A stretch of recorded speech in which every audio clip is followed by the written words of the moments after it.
Yep.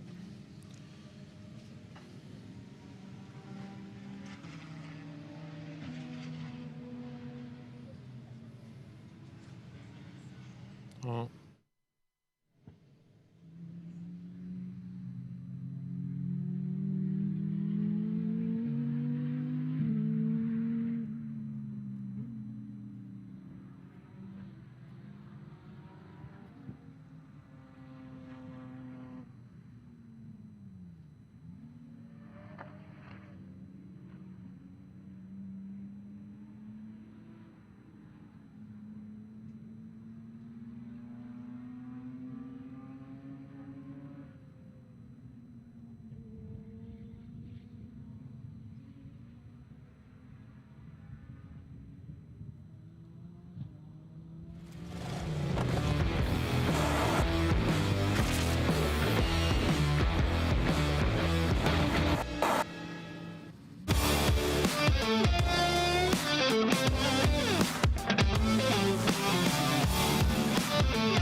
So.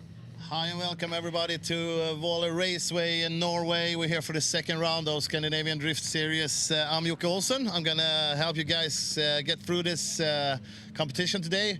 By my side I got Longe Micke Andersson, Tall Mike. Yes. How you doing today? Yeah, I'm good. How are you? Yeah, it's really nice to be here. The weather is with us, and the cars. It's been so fun so far. It's going to be a really amazing competition today. We got the weather on our side for 3 days. The training's gonna be good. Qualifications were yesterday, and from now on it's on. It's top 32 later on here in just a few minutes. Yeah. But we're gonna talk a little bit about Påskladden, the first round in Elmia. You were there? Yeah, I was there. I was outside during so much of the qualification, but during the top 32 and top 16, and the drifting there was amazing. It's to see the guys competing in such a concrete track. It's really cool. Yeah, and we can see in the picture how that ended up. Yeah, we had a really hard final battle between Sivertsen and Alfred Grimberg, and Grimberg ended up as a winner. It was a really nice competition to be there. Hard drifting all the way through. Cool. There's the difference between this track and Elmia. There's a total different event. What do you think about the drivers? How they adapting to this different course compared to Elmia? When you speak to the drivers, when they compare this to Elmia, I mean, this is more of a real track. So of course for them, the fluidity and the size of the track is much more. You can see the speed is higher here, and of course you don't have the concrete a few decimeters from the car, so they can go a little bit wider. And a lot of the drivers can adapt to both, but we see some drivers doing really good on this track compared to Elmia. And we got the skis for the Elmia track in the picture. There's a lot of people been talking about the speed here, as you say, and the difficulty that some of the corners feels kind of straight because it's so fast. It looks, I mean, at the first look of this track, you can see that the corners aren't that straight as you think, and especially since they moved the zones after the training and the qualification yesterday, we have got an even better fluidity, and the drivers have adapted to this really good. Yeah, we just had the training. Here's the course in the track in the picture as well. We had the training here this morning after these two zones have been moved. It's the first and second zone that is moved a bit further away. Further down. They come later. Closer towards the last touch and go, which made it that the cars could have a higher speed, and the transition towards the last touch and go went really much smoother. Of course, some of the guys that qualified high yesterday, they already could adapt to this track, but we could see some of the guys that qualified a little bit lower had a better fluidity when we moved those zones. Yeah, so the zone 1 and 2 are moved. So we got these people that actually went really good yesterday in the qualification, there would be no big difference for them. No, you could see that some of the guys that qualified high, their driving today wasn't any different. They still had a good fluidity, but you could see also for the guys a little bit further down in the qualification list that they adapted really good to this. Yeah. So the small changes have been good. The judges have done a good job with the track and adapting and making it fluid for everybody. Yeah, I mean this track, since it's not the original Vålerbanen, we are at the Bane 3 as it's called. Some of the Norwegian drivers have been drifting here and they were a little bit, yeah, is this going to be good or not? But I don't think that anyone, after seeing this and drifting this track, they are really happy with it. So hopefully we can get a really good show here today. So do you have any of the names in this top 32 that you think will do it better than others? Yeah, I mean, look at the qualification list. You had Mathias Nordengen as a top qualifier, but also Tuarne Kvia as a second qualifier. Those two guys, they drive really hard. I mean, it's going to be really nice to see. Kvia was one of the ones that really adapted fast to this track. He wanted to move the zones, but even though we moved them, he performed just as good before and after, even better today when speaking to one of the judges. So those two Norwegian guys will be the one to look for, I think. Yeah. And yeah, as we said in the beginning, we're here for the second round of Scandinavian Drift Series presented by Maguire's. And I think we actually have some clips and yeah, we're gonna see what that gives us. Yeah, thank you. See you soon. I'ma keep winning, winning. I'ma keep winning, winning. I'ma keep winning, winning. You can try to save yourself, but you only gon' play yourself. You can try to save yourself, but you only gon' play yourself. You can try to save yourself, but you only gon' play yourself. You can try to save yourself, but you only gon' play yourself. Yeah, you gon' need 100 men, 100 scopes, 100 cans just for you to watch what I'm doing under the sun again. God-given gift, them seeds to win the running man. If you want me to get it poppin', may cost 100 pence. Yeah.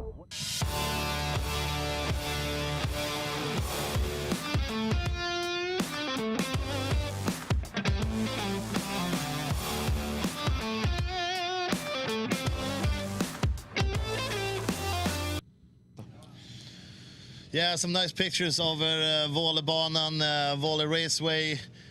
People haven't been drifting exactly this course for a while. Do you think the Norwegians have any at all advantage against the Swedish or the Danish? When speaking to both the judges and the drivers, they have been drifting here, but not this layout. So I think for almost all the drivers, this is a new perspective and a new course. So yeah, I think this is going to be it's fair for everyone.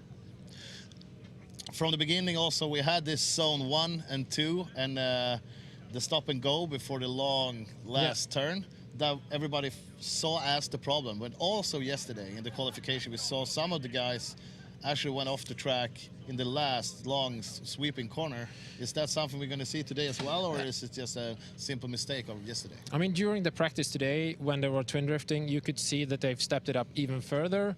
I mean, the last zone, it's pretty long, so in the end of it, we have some guys really on the edge of the asphalt, almost over them, sometimes a little dirt drop, but still we haven't had any really big issues during the first the part of the training today. So I think they've had dialed it in and will do a really great job. Cool. We have the qualifications results in picture, and as you can see, there is the winner of the qualification is Mathias Nordengen. Yeah. What can we say about his run yesterday? I mean, he made a really both his runs was really good, and I think, of course, we had a lot of the runs that took some applause from the crowd, but his was one of the top ones. And as you can see, going down, we have a lot of Norwegian guys on the first side of the bracket, but there's a couple of Swedish drivers that have been nudged in there as well. Yeah, and we can also see it's really tight. We had people on 33rd place with just 1 point after 2 runs and stuff, and the whole qualification was super tight. Yeah, I mean, to be able to take part in the top 32, you had to have at least 74 points, which it's really good, and you see the standard on this series is going upwards all the time.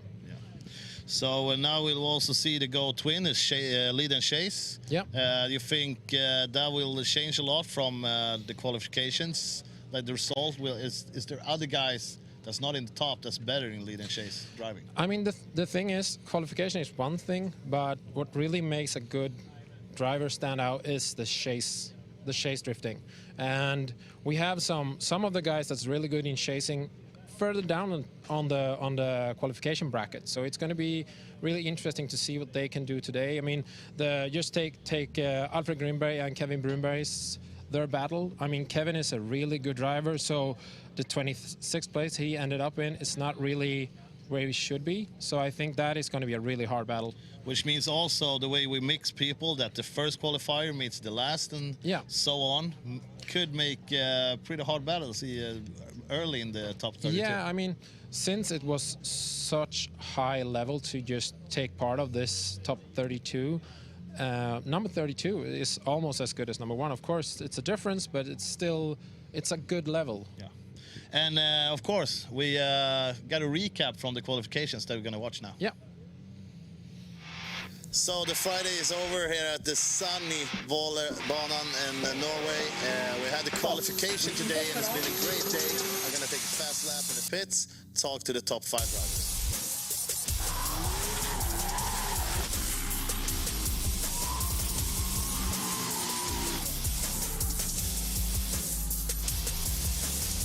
So we're here with Mattias Nordengren, first place qualifier of today's Scandinavian Drift Series. How do you feel about that? It's amazing. A lot of work behind or before this round. New turbo yesterday, rewelding the whole manifold actually, and dyno tuning it yesterday as well. So yeah, a late night. You got 95 points in the qualification. That's 2 more than the guy who ended up second. Did you feel this already in the training this morning, that you were fast? I felt the speed, but not really good at the line actually. But I know they're gonna do some small changes to the track until tomorrow's training, and then the top 32. Will that fit you better, or do you think it will be harder? I don't know. We'll see. I wish you the best of luck, man. Yeah, so I'm standing here with Tor Arne Kvia, the second place finisher of today's qualification. Tell me a little bit about your laps. Yeah, the track is tricky, but we eventually in practice found out how to do the track, and yeah, we tried to keep it a little bit safe for qualifying, but yeah, hopefully tomorrow we'll step it up. So you got the same points as the third place finisher. Yep. Johan Andersson. Your second try was better than his. Did you change anything between first and second lap? Yeah, we tried with some more pace on the second round, but we got there was some initiations that got some wobbly. So yeah, it's fair. It was a good qualifying lap anyway, so we're happy. So tell us the secrets, your plan for tomorrow, top 32 to start with. Do you got any extras to show us? We'll just go all in like we did in Elmia. We went all in, and that's where we are going in tomorrow. So yeah, I think we'll be fine, and hopefully, yeah, better than Elmia at least. Yeah, so I'm in the pits now with Johan Andersson. Do you know how the qualification went? No. So you got 93 points. Does that say you anything? That's pretty good, I guess. You ended up third. No way. Yeah. That's really cool. Yeah. So you qualified third today's quali. You're going to start as the third fastest car tomorrow in the top 32. What you feel about that? Yeah, that's nice. I've been struggling a bit with the track. It's quite technical, but it feels great now, and doing some maintenance on the car. One of the drive shafts actually broke on the way back to the pit after qualification, so got a bit lucky that we got the 2 qualification runs. So yeah, I guess we'll do some maintenance tonight, but tomorrow we will be ready. I'm standing in the pits with Jim Olofsson, the 4th finish of the qualification today. What do you feel right now? I'm feeling really good. We had some problems with the gearing, but it worked out really good. We need really to be on point on the line. So we had a good run and a good second round also. So I'm very pleased with the results. There's a lot of people talking about speed is the key here. Do you feel like you got the speed in your car? Yeah, I think I have enough speed, but I think the most important one for this is to keep the line also, because if you're off the line, you won't reach any of the zones, even if you have the speed, because then you go off track. So I will see you in top 32, and I hope you make it 30 to top 16. We'll see you tomorrow. Yeah, thank you. So we're here with Jonathan Öraker. You ended up 5th today with 90 points. How do you feel about that? I feel, I don't know how to feel. I'm so happy. I didn't think that it was going to be so good. I could find the right gearing on the car, and I could feel the flow. So it was just amazing. You're gonna do any changes until tomorrow? I see your dad is under the car right now. Is there anything broken? Or? The clutch is classic. Yeah. So in the first corner, the fourth gear, I slipped, so I just needed to hook on, and it was a little bit sketchy. But it worked. But you will be up and running tomorrow, I guess. Yeah, of course. I wish you the best, and I hope you do even better tomorrow. So I see you at least in the top 16. Just have fun, and things will happen, I think. Yeah. Cool, man. Yeah. Thanks. Yes.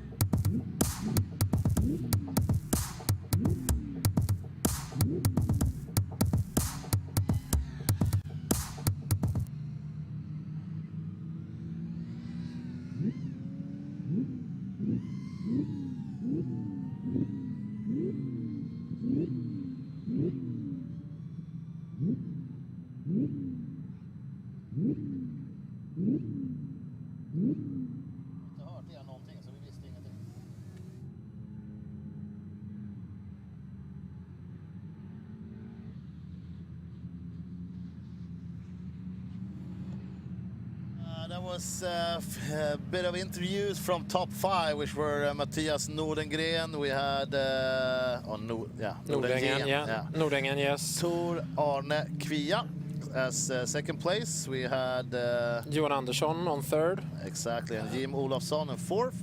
Yeah, and then the young Norwegian guy, Jonathan Öraker. Yeah.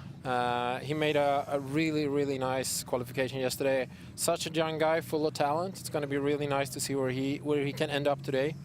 It was also super fun when we actually did that interview. He was in the showers and he went out and he ran back. He was super stoked. He was so happy to qualify as 5th, and his father was under the car fixing stuff. And I was like, your father is under the car. Is everything safe for tomorrow? He's like, yeah, there's something you can change and stuff. I think my dad is fixing this. Yeah. Still super stoked. So he's just happy to be there. I thought you were going to say you did an interview in the showers. Like, yeah. I actually said that first. Like, we just meet him in the showers. And everybody's like, you can't do that. Like, I meant outside. Yeah, not in the shower. So we got, just a few minutes left. I think the judges are in place. We are in place. TM, Tall Mike, that would be your new, there would be shirts, Tall Mike shirts. Need to change my name again then. So for the first battle then, Mattias Nordengren and Victor Andersson. Yeah, we saw Victor had an issue during the practice. He had a fire in his engine bay. So I don't really know if he's going to be able to come or if Mattias Nordengren will have a byrun. Yeah, because we haven't, from that fire starter, we haven't heard anything. No, haven't. Did we even see the car come back? No, they took him away on one of the trailers, but I don't really know if they just went over to the big pit. I think we can see his car down there. So probably they fixed it. Yeah, we hope for it. It's going to be a really good battle. Victor is one of the young guns as well. He, I don't even know. Yeah, I think he just turned 18 or 19. I remember a couple of years ago he won the youth Swedish championship, and he wasn't allowed to the after party because he wasn't 18. So he was winning the event, but he wasn't allowed to the after party.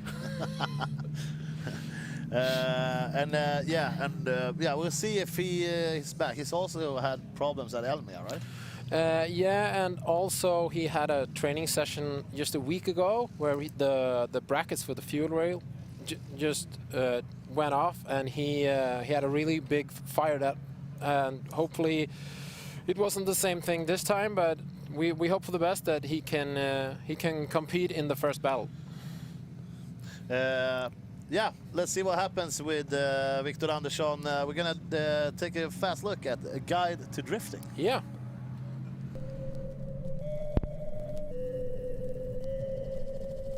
Drifting is a sport in which the driver uses throttle, clutch, brakes, gear shifting, and steering input to keep the car in a state of oversteer while maneuvering from turn to turn on a track. The unique thing about drifting is that it's a judging sport, which means that it's not about being first to the finish line. In the Scandinavian Drift Series, we have 3 judges who score the drivers according to style, line, and angle. Line is a predetermined racing line at where the drivers need to navigate. The line is marked out by scoring zones, such as clipping points, inner and outer zones. An outer zone is a marked zone on the outer part of the track. The size of the zone can vary, but the most important thing is that the driver aims to fill the entire zone by placing the rear tires there. An inner zone is usually smaller in size and means that the driver must place the front part of the car in the zone. The drivers need to hit these zones to score a maximum. Angle is how much angle the car produces on the track. To get maximum points, you have to maintain as much angle as possible throughout the track. Style is a combination of commitment, speed, and showmanship. To manage throttle control, handbrake application, car speed, and the overall fluidity of each run usually means high scores in style. The driver is not allowed to slow down. It's important to maintain the momentum to avoid drastic speed deduction. The decel zones is an exception, which is the part of the track where the driver is forced or allowed to slow down the car for natural reasons. A competition usually consists of 2 sessions, qualifying and an elimination phase, in which all the drivers battle each other. All drivers get 2 runs in the qualification. It's important to get as much points as possible by having a good line, angle, and style. The qualification run with the highest score counts, and the top 32 drivers in the starting grid moves on to the elimination rounds. It is during the elimination that we get to experience the cars sideways, sitting door to door in high speeds while billowing smoke coming from the rear tires. All drivers go against each other in a top 32 bracket. The drivers who got the highest points during qualifying gets to battle the drivers who got the lowest points among the top 32 drivers. The elimination consists of 2 passes, which each driver takes a turn to lead and chase. As the lead driver, it's your job to drift a perfect run, just as in the qualification. The difference is that you have another driver on the track with you, hopefully door to door with your car. As the chase car, it's important to pay attention and anticipate how the lead car moves on the track so that you have the opportunity to be as close as possible but also forward in position. When the drivers cross the finish line, it's time for the lead driver to chase and vice versa. The driver who performs the best on track moves on to the next battle until there's only 2 drivers left in a thrilling finale. Sometimes, the judges cannot agree or can't decide which driver that performed the best. In such cases, a one more time is carried out, which means that the 2 drivers battle each other one more time. On occasion, mechanical failure determines the battle's outcome either during or preceding a heat. If a car cannot enter a tandem battle, the remaining entrant will be given a byrun.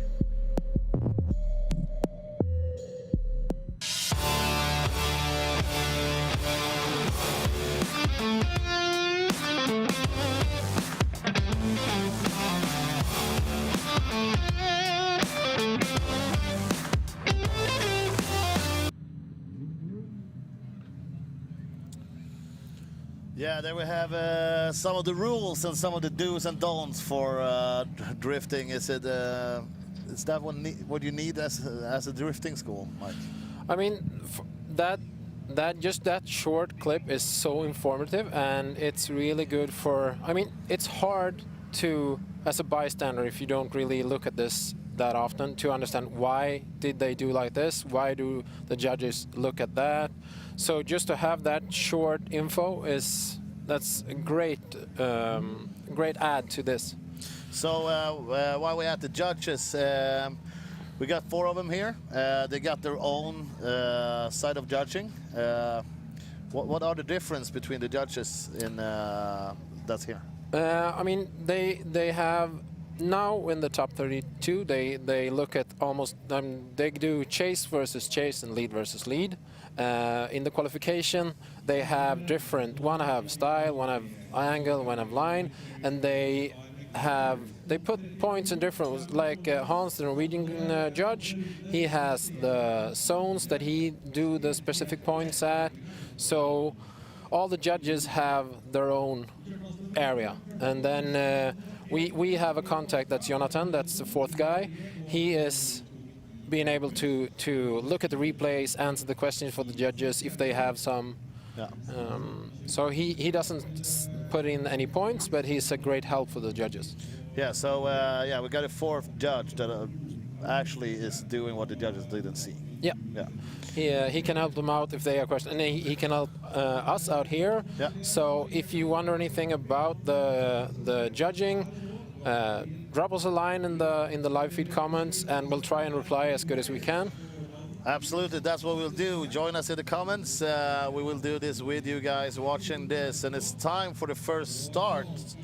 That will be Mattias Nordengren against Victor Andersson. That's actually at start. Yeah, and it's really nice to see that Victor made it to the start. It's going to be an interesting battle. Victor is a hard-driving drifter. And that means also this is when we start kicking the round 2 of this summer's Scandinavian Drift Series, and yeah, this will be an interesting one. Yeah, thumbs up from Linus, and the green light is on. And they're away.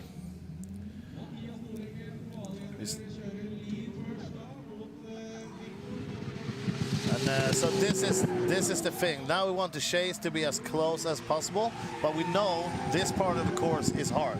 Yeah. Oh, there we can see a big straightening from Victor. Not in his, not good for him there, but he can tighten it up during the last zone. As we said, the last zone is really long. And something to clarify is that when the outer zone 3 ends, the chase driver is okay to end drift. Yeah. Just to not be in the risk of hitting the lead driver, because the stopping, the chicane comes that really fast in the end. Exactly as Mike says, so at the qualification you have to pass the line. Yeah, at the qualification. As a chase car you don't have to, and it's feels good. We saw that already in the training. It was tight in the end of that long sweeping turn. Yeah, because people are going full throttle. Yeah, you build so much speed, and I mean, if the lead driver and drift before the chase driver, you can have a really bad collision. So that's why they said in the driver's briefing this morning that the chase driver is allowed to end drift as soon as the outer zone 3 ends. So next couple to go? No, they're going to change place. Oh, they do it the same. Yeah. Sorry. So now we'll see Victor in lead and Mattias Nordengren in chase. First, this is the thing with drifting, that as long as the judges see pretty clearly how with all the replays we have now with the drones and everything, the judges can often make a pretty good decision fast, but it could be really hard for them sometimes. So that's why we sometimes have some waiting.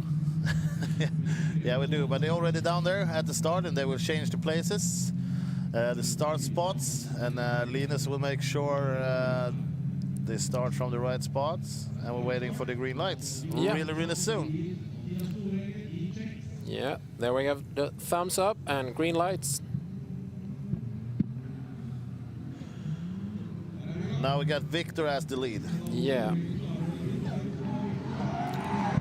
see Mattias is on him from the start. Yeah.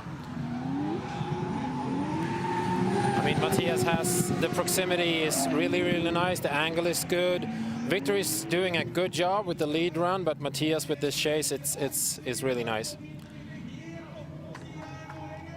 Oh, and Mattias especially is doing 2 good runs. Yeah, I mean, Victor had a hard job since that I don't even know if he got an incomplete with that straightening in the first part of the battle, but I mean, this should be a no-brainer for Matthias to take this. No. We shouldn't, of course, say that we know the result before the result is there, but we've done that mistake before. Yeah, many times. Yeah, we'll see which way the flag goes. That decides who won this battle. That will make sure who's the first one into top 16. Yeah, and top 16 will take part later this afternoon. So after the top 32, we'll have a couple hours break.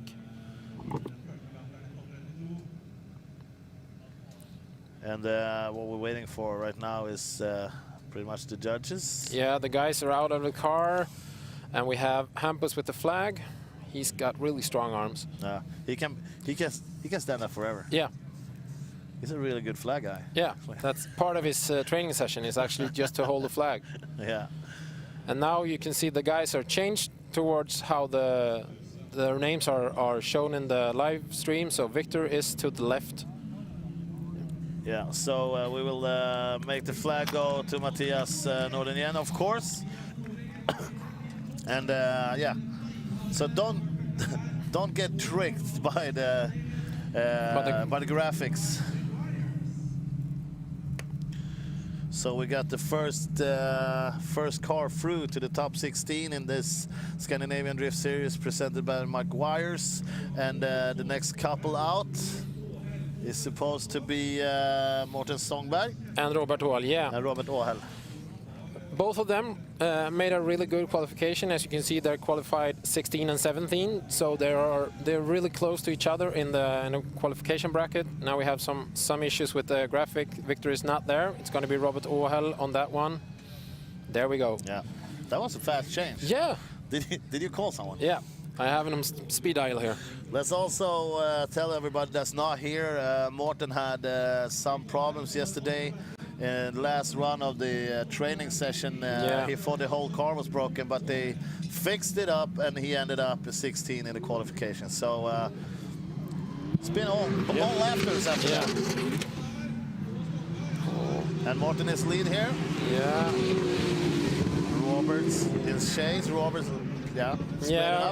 Ooh, that was close. Robert did some really big corrections, and he has a really shallow line since he got in to the wrong direction of the outer zone 3, so that will be in Morten's favor for the next part of the battle. We also seen through training sessions, qualifications, if you become a little bit early in the initiation at first, it's so easy to end up late in every outer zone after that.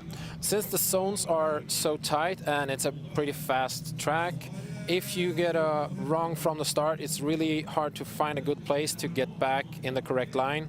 Now during the drone, you can see almost where the zones were before and how much they moved them. It's almost like half a zone moved. And we can see Robert Åhäll have problems pretty much the whole run. Yeah, and then you can see how shallow line he gets in the outer zone 3, just to try and pick up some speed and get it back to the side of Morten. And Morten Stångberg then had a really good run. Maybe not the best, but certainly keeping it up there.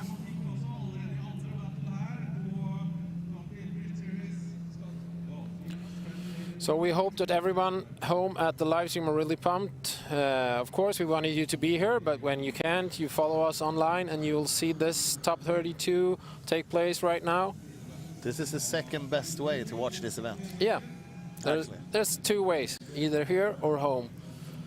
And the only way to get rid of us two is to actually be here. Yeah, then you can listen to Arild's nice voice instead in Norwegian. Yeah, he did a good job yesterday in the qualifications. He asked you a lot of questions, and you started everything with, yeah, he's a nice guy. Yeah. It's like a new quote. Yeah, I mean, all the Swedish guys are nice guys, so we have to... and now we get an info from the judges that Morten has...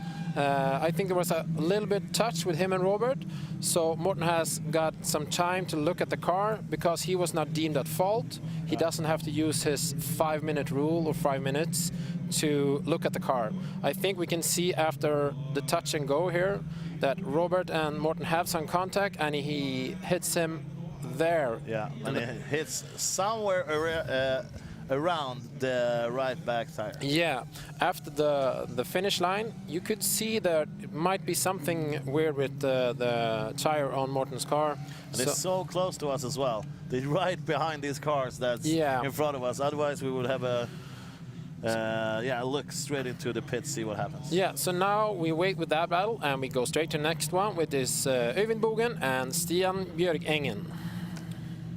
That qualified 8th and 25th, with Stian in 25th. A guy that should be higher up, or? For me, Stian is a new name, so I haven't had a really good look at him. I know Øyvind has been in this high level a couple of years and is a really good driver, so he's definitely in the right place. Let's see what happens when Øyvind got the lead, and they initiate tight from the beginning, but this is where it's hard to keep it tight. Yeah, the judges really want to see that's an opposite drift and a straightening that won't be deemed good for the judges. And Stian actually were kind of late from the beginning and kind of used where the old zones were. Yeah, almost that. Yeah. I mean, a little too early. And as we said, I mean, a straightening and almost an opposite drift is not what the judges want to see. And they're gonna pass straight through the pits here. Go back to take their second run.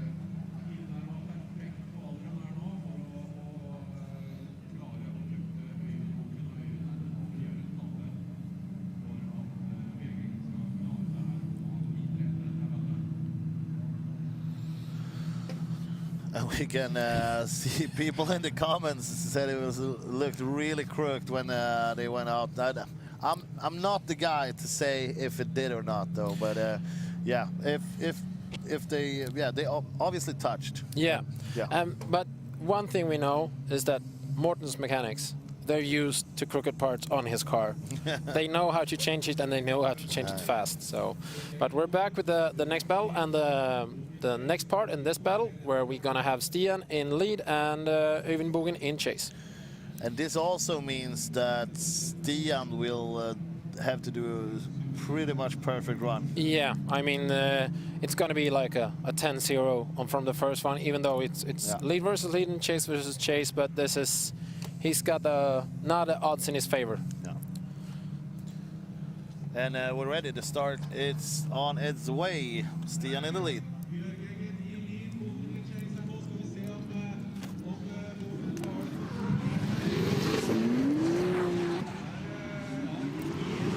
And Øyvind is doing a better chase job, or is he? Or is he? Did I just jinx that? Yeah, I think you jinxed it instant when you said it. I'm so not supposed to say things like that. This is not good. Now this is going to be a hard decision for the judge, I think. We could see Bjørgengen being shallow in the last zone, but Øyvind Bogen's the last part of his run from the touch and go was not that good, so we'll see what the judges do of this.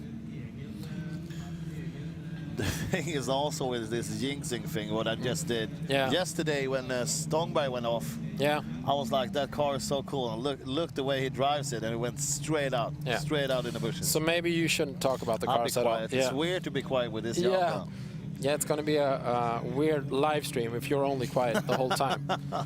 There will be some disappointed people behind this. Yeah, for sure.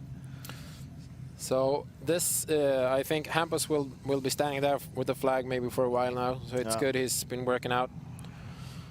But the judges also make sure to be like 5-6 meters up in the air so no one can complain. Yep, it's amazing. You can't reach them now. And they might even stay there during the whole night, depending on what result we get. Yeah, they know. Yeah. They know.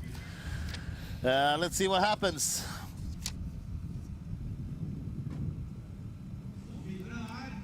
And Hampus got the flag up. Yeah. And we have, let's see if we have a result.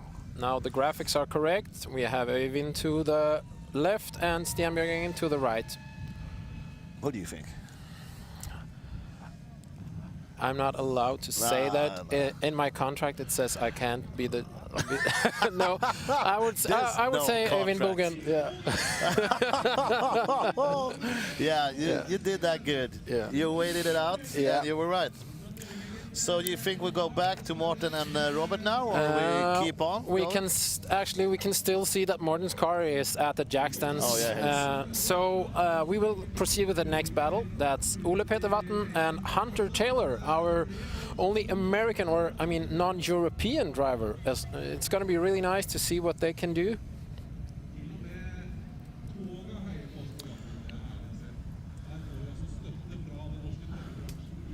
And as we can see, Ole Peter Vatn got the lead. I think Hunter's picture is not really suits her.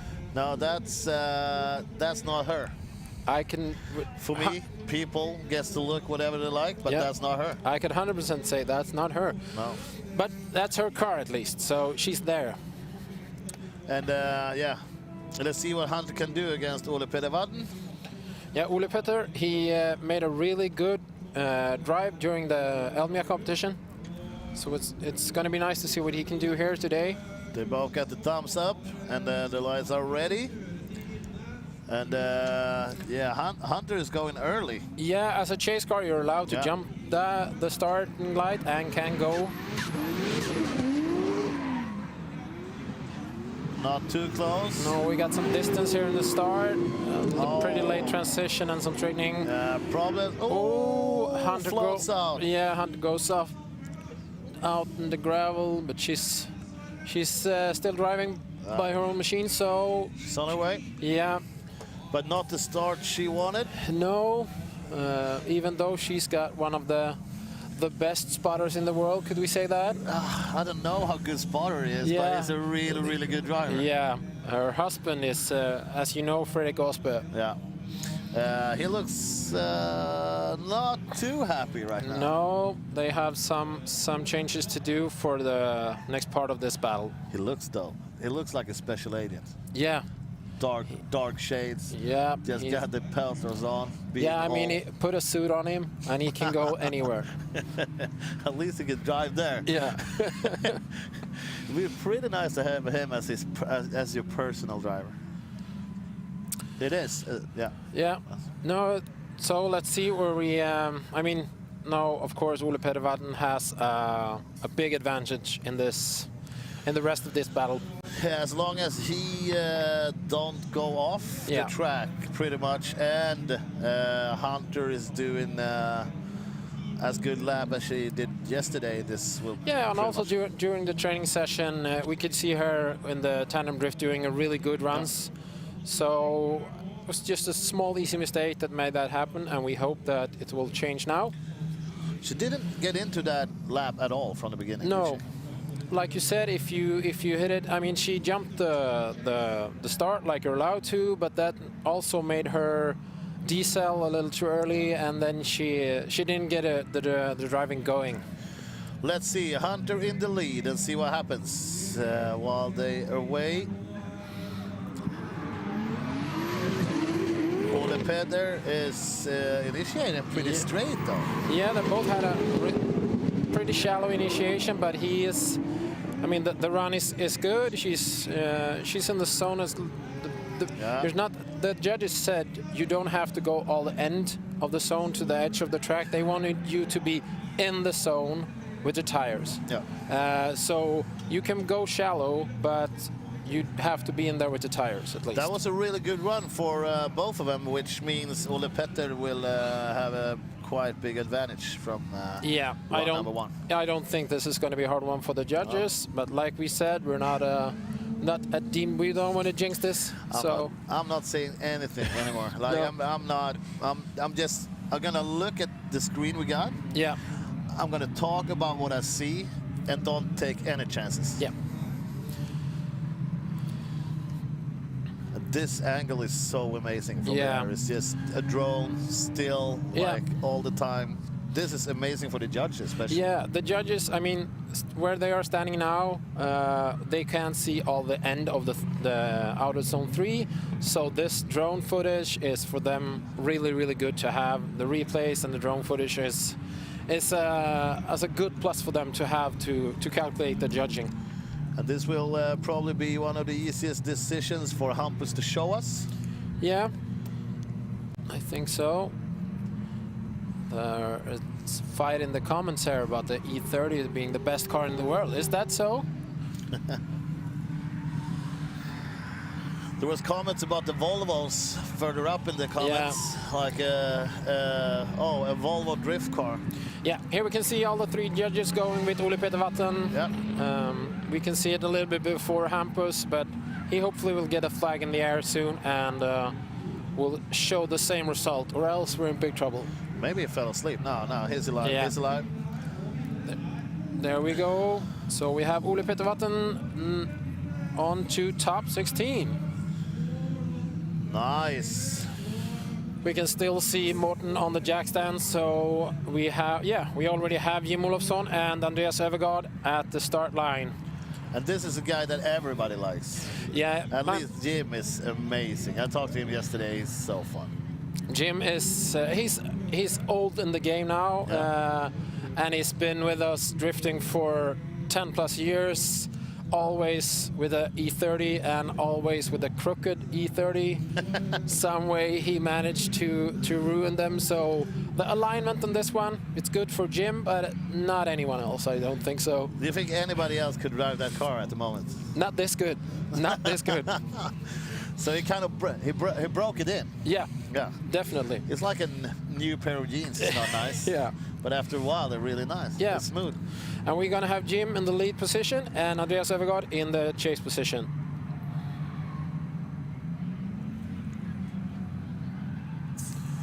The thumbs are up. Ladies are dancing at the start. Yeah. We ain't got no ladies dancing in the studio. We have to do all the dancing ourselves. Oh, we've been twerking and after top 32. Here we go, Jim. And it looks like Jim is having a good run from the start. Yeah. A little bit more. A little bit shallow there, but then he hits the touch and go. He's deep in the last zone, and Andreas Öfvergaard is following him really, really nice. That was a good run from both of them. Looked like Öfvergaard was struggling a little bit more from the start than Jim did.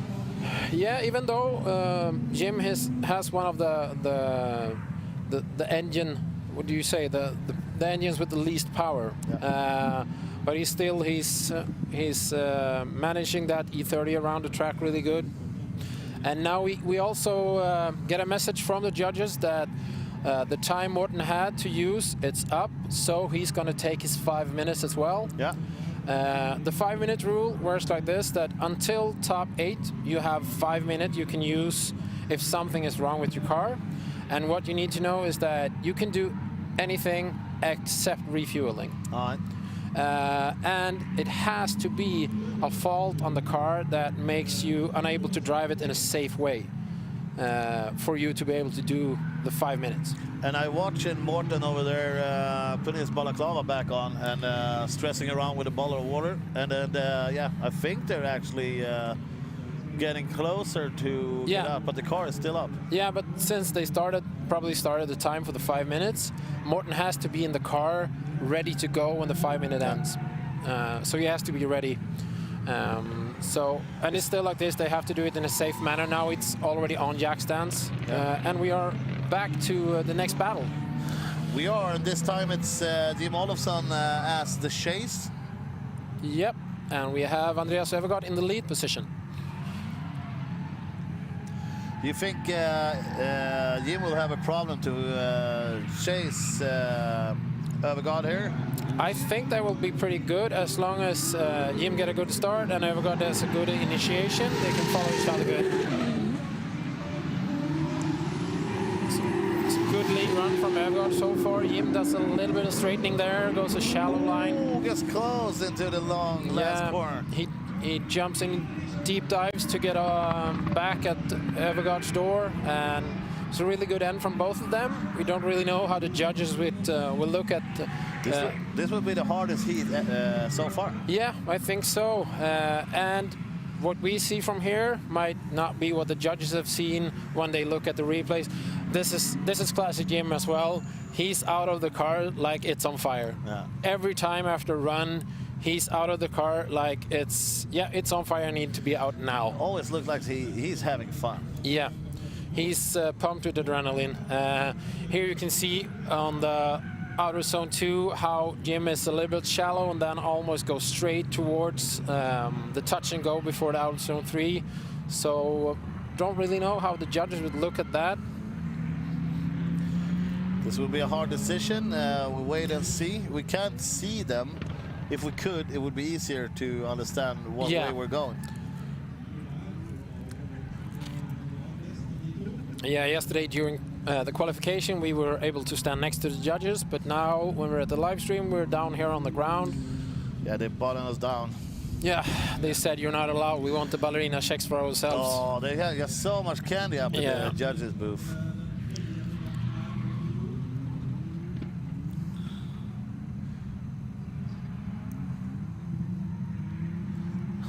Jim is dancing. See if he's dancing soon. Yeah, he's.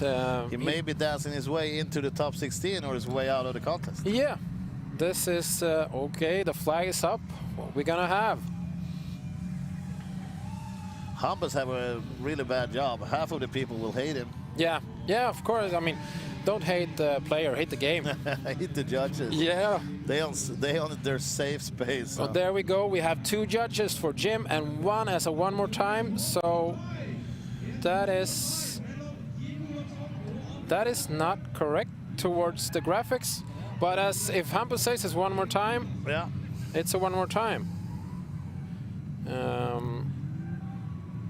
Because it has to be more than one judge that says one more time, right? Yeah, you has to be at least 2, or I mean, it could be 1 judge for one guy and 1 judge for the other, then one more time. So, but we have to trust Hampus. He's got the flag, so.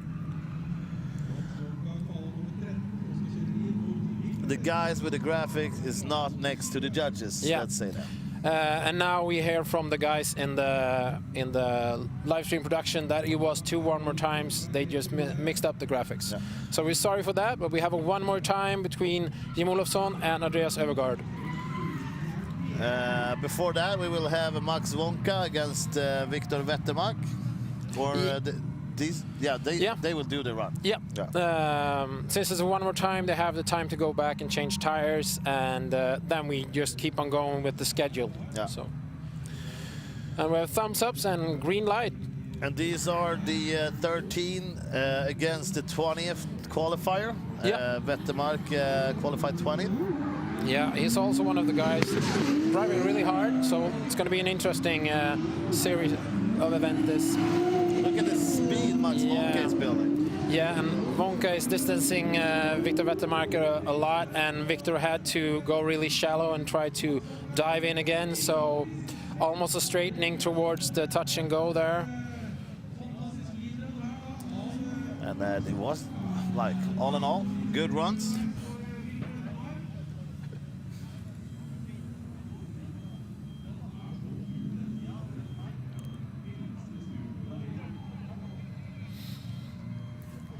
Yeah, we can see her at the start. Victor is close, but then towards outer zone 2, the touch and go, he drops off and then he dives in again.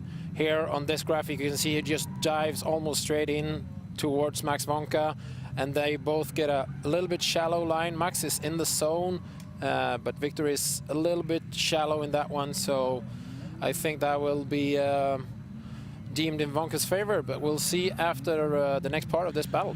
Yeah, as we said, we're not qualified to do make this kind of decisions. We're just here to ordbajs, as we say in Swedish. Yeah, that's a classic. We're really good at that as well. Yeah. Oh, look at Linus. He likes that spot. Yeah.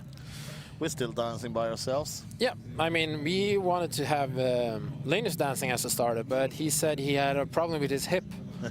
So they had to bring in someone else. And he also said that the audience have a problem with his looks. Yeah. which is pretty common in this case.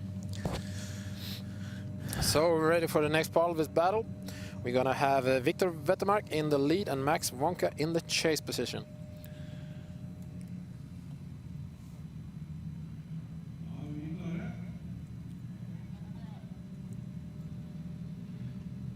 And they're ready. Yeah. And the light goes, they get the green. And Wonka will chase, see where they initiate pretty much the same. Oh! And Vettermark gets far out in the first out of the session. Not the first stop and go. Yeah, he was, they said, I mean, during the rest of the run, he makes it good, but since he hit that touch and go, that offline, Wonka had to decel, so we'll see what the judges think of that. They said during the driver's briefing they don't want them so deep in touch and go, they just want to be in that little square. And he's far out. Yeah, he's over the square, so yeah. And then you can see Wonka gets distanced because he has to decel. Then he has to dive in again on the way to the touch and go 2. Just decides no one wants the cars to be outside of the track, of course. We saw in the qualification that was a no-no. And there'll probably be more. But it's the first time in this top 32 that's actually went outside, of course. Yeah. Or on track. Yeah. So let's see what the judges say. We have 3 judges vote for Max Wonka. Max Wonka goes through to top 16. That wasn't too much of a surprise. No. After what we saw. So now we can see that Morten have left his his back there. Now we can see that they're at the start. Yeah. These are our second battle out. Exactly. And the second part of that battle. Between Morten Stångberg and Robert Åhäll, and since they Åhäll hit Stångberg in the first lap, they been getting time to fix the car.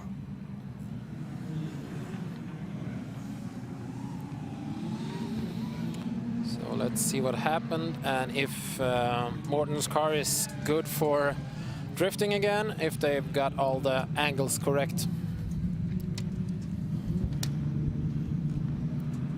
And we're off. Yeah, and Morten starts a bit on a roll. Yeah, then he hit a cone. Let's see if there's a restart or... Yeah, we have a restart. When you start here, they have a chicane with cones in, and if you hit them, a red light on a little bit out in the track will flash, and then it's a restart, and you go back and start over. And like Morten did now, he hit that cone, then he get 1 strike. Yeah. And if you get 3 strikes, you're out. And these strikes, they go through with you to the whole competition. Which means if Morten Stångberg gets through this round and gets into top 16 and top 8, that could be a big problem for him later on. If he hits 1 more. Yep. Oh. Åhäll.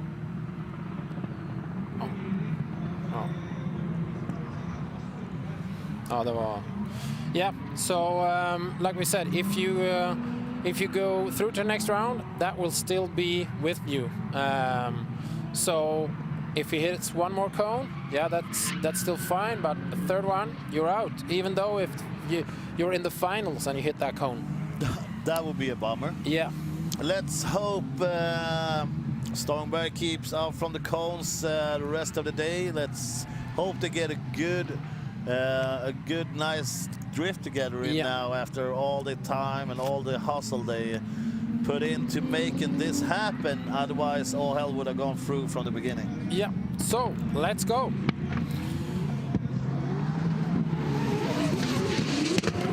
Oh, now all hell goes on. Yeah. And okay, this will be, off again. This is problems for both of them. Yeah. I mean, Stångberg is doing a pretty nice run so far, but it's hard with Åhäll in front. Yeah, being outside of the track. Had hard to follow Åhäll on that one. Even though we had a distance from start, Åhäll's first dirt drop made it hard for Morten to follow. And when half of the car is hanging back, then Åhäll goes off. Morten dives in to try and get closer, and then Åhäll goes off again. And you get a bit of proximity in the end here, but still. What Stångberg what happens to Stångberg is he goes really straight in all the sections between first and second. And we'll see if the judges will deem that all of this was Old's fault since he went off, or twice, right? Yeah, or how we will look at it.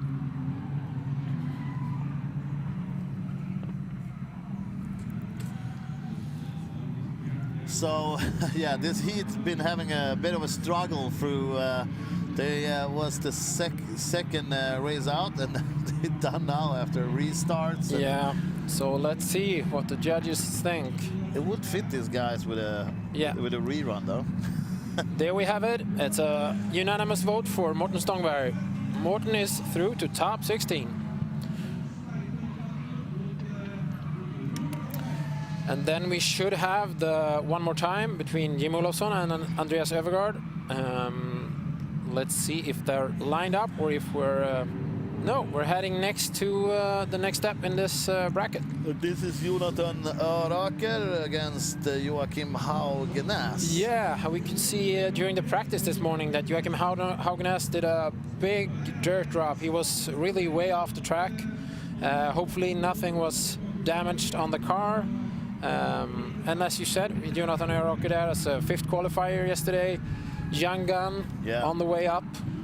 With that smile on his face, it's better be fast, because he was happy. Yeah. And, let's see if he's happy after this. He's a really good driver, of course, and let's see when it comes to chase and lead driving. Yeah, and they're a bit distance from the start. You know, Öraker has a really good line so far. We have Haugenäs is off again, and Öraker stops drifting, but then keeps on going again. So. Let's see on the replay of that let's hope Öraker didn't lose that at all. Yeah, like the whole way. Yeah, let's see what happened there. Even though if the chase car stops drifting, you still as a lead car has to keep on drifting. You think Öraker saw Haugenäs go off? I don't really know. They're pretty distant already, and I mean here. He goes off, and that's a really straightening. So. Oh my God! All he had to do was just to continue. I mean, did he? Is it misshift, or was that something? Some other issue? I know they were changing stuff in the gearbox last night and tried to make it more snappy or whatever he said. I don't really remember, but they were mixing things. I mean, that could from the judges' side be a 0-0. Yeah. So the next part of this battle will be really interesting. Yeah, actually should be. Yeah, I mean that's such a big straightening, and again we can't. No, but I mean Haugenäs wasn't at fault for Öraker's straightening. Haugenäs gave himself a 0 with that driving off the track. Also nice to see more people coming through to Våler Raceway here in Norway for the second round of the Scandinavian Drift Series presented by Maguire's. We're almost halfway through the top 32 here. Perfect. And we...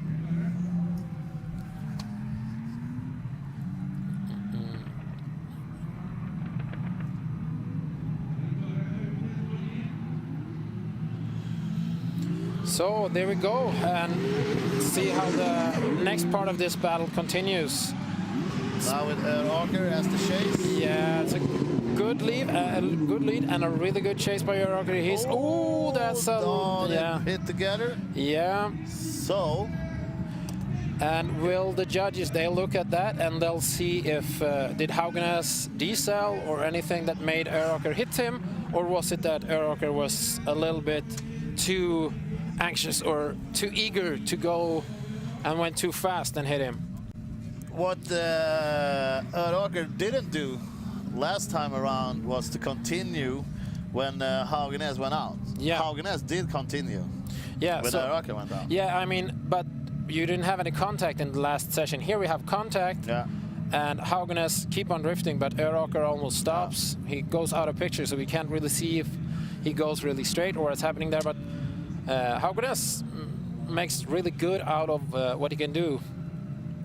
It's also fun to watch all the comments at the live feed here at the YouTube channel. Yeah, here we for can see, Scandinavian Drift yeah, Series. then he hit him and he almost stops. He goes straight. Yeah. Almost at the exact same place as the first part of this battle. So what's supposed to end up, this should probably be Joachim Haugenes. Yeah, win. probably. If, like we said, the judges have seen something we haven't. But let's see. Here we have, the decision is going. Yes, and we have a unanimous vote for Joachim Haugenes. And he's also through to the top 16 as we keep on going. And it's supposed to be Filip Ågren and Filip Josefsson. No, we actually have now it's the one more time. One more time now. Jim Olofsson and Andreas Övergaard. And when it comes to one more times, you can have 2 one more times, and then you have to have a decision. So how does it work now? They've done chase and lead. Yeah, the one more time. Yeah, the first battle it's gone now. So this is a brand new battle. So it's 0-0 again, and we make a whole new battle.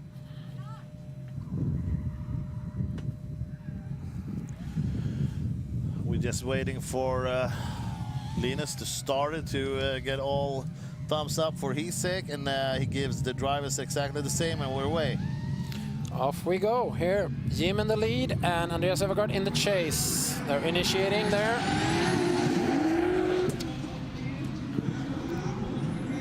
Oh, Jim, a little dirt drop from Jim there makes Övergaard to drop off a little bit. And then they're going back in the last zone. They're really close. Övergaard is close. The proximity is really nice there. And they're so solid, that last big zone that there is. Yeah, but let's see what the judges think of. Jim had a little dirt drop there. Did that affect Övergaard's chase? Or let's see here. In the transition here, he goes, one wheel off, and Övergaard, but Övergaard is really on the door already, so the dirt drop didn't affect Jim's driving that much. So we'll see what the judges say, and of course we have half of this battle left. Yeah, and Jim ends up a bit too deep in that first section, the first zone. Yeah, and had a little dirt drop. I mean, dirt drop is okay as long as it's not 2 wheel off, and if it doesn't affect the chase driver, then of course. We'll see what the judges ends up thinking about that situation, and that first run we're gonna change the positions of the drivers. Yep, then we're gonna have Andreas Övergaard in lead and Jim Olofsson in chase. It's really windy out here. Yeah, I would say that as well. It's really windy. I hope that the almost sound. Cold, is it? Yeah. Am I allowed to say that? Yeah, you can say that. We're in Norway, so we can talk about that. They're not even good at being non-windy. No.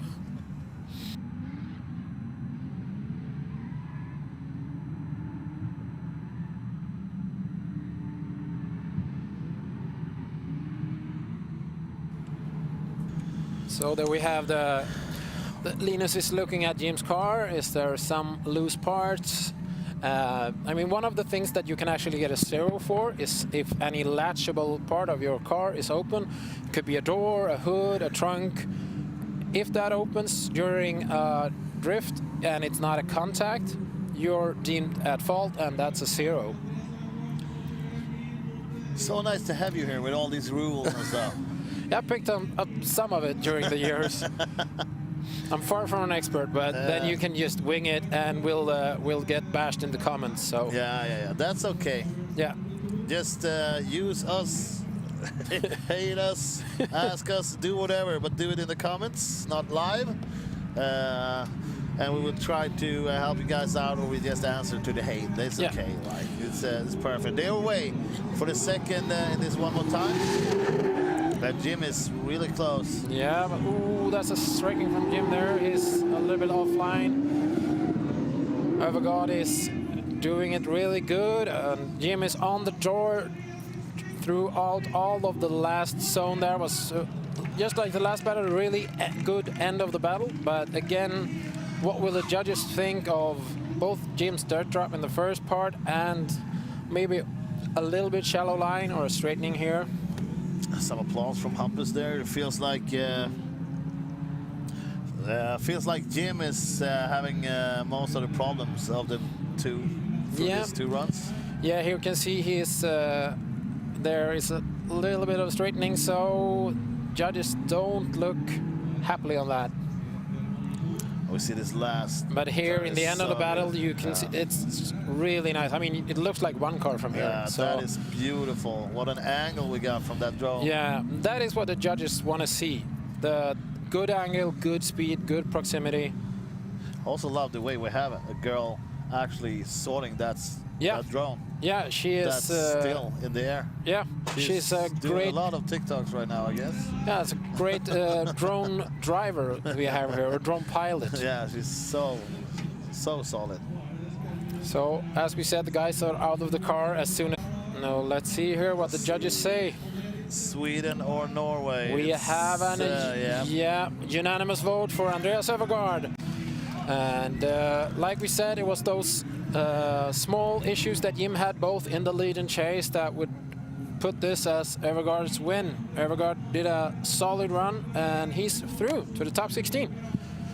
He is, and that's pretty interesting. Öfvergaard qualified as 29th and Jim Olofsson as 4th. And as we talked, as we were on before, we started, that's not always how we'll end up in the top 32. No, I mean, it hasn't just had to come down to qualification. You can easily make a mistake here. I mean, the guys here they're not robots. They have nerves and everything, so the mistakes can happen. But here, we're ready for the next one. It's Filip Ågren and Filip Josefsson. And a little troubling start for Shay's car. Yeah. And Filip Ågren is... Look at the speed they build at this track. Yeah, both of these guys have been driving really fast. Oh, a big mistake from Filip Josefsson there. He's stopped drifting, and Filip Ågren makes a solid run. And like we're going to say, these two drivers are one of the fastest ones out there, and Filip Ågren always drives really hard. Yeah. You will have a bit to work with in the second try. Yeah.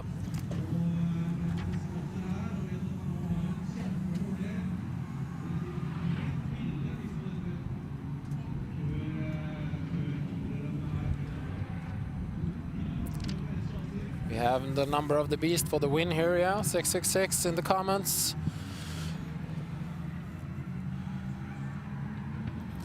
So, yeah, it's going to be hard for Filip Josefsson to repair that. It's going to have to be an incomplete from Filip Ågren as a chase driver, but then you still have the lead versus lead. So we'll see what he can do. Try to make good changes from chase to lead. Yeah. So it's going to be interesting to see how they turn this up in the next part of this battle, and then if we get a judging here, then we have actually done the first part of this top 32 bracket. Yeah, we've done the first 16 out of the top 32, and we will have the top 16 competition start at 4:00 p.m. Yeah, the live stream start at 4, and driving should start around 16:30, as we say in our time. True. Yeah. True. I'm so international. I'm adapting so fast. Yeah, you're such an AM, PM guy. Got that hour, do I? So now, Filip Josefsson in lead. Yes.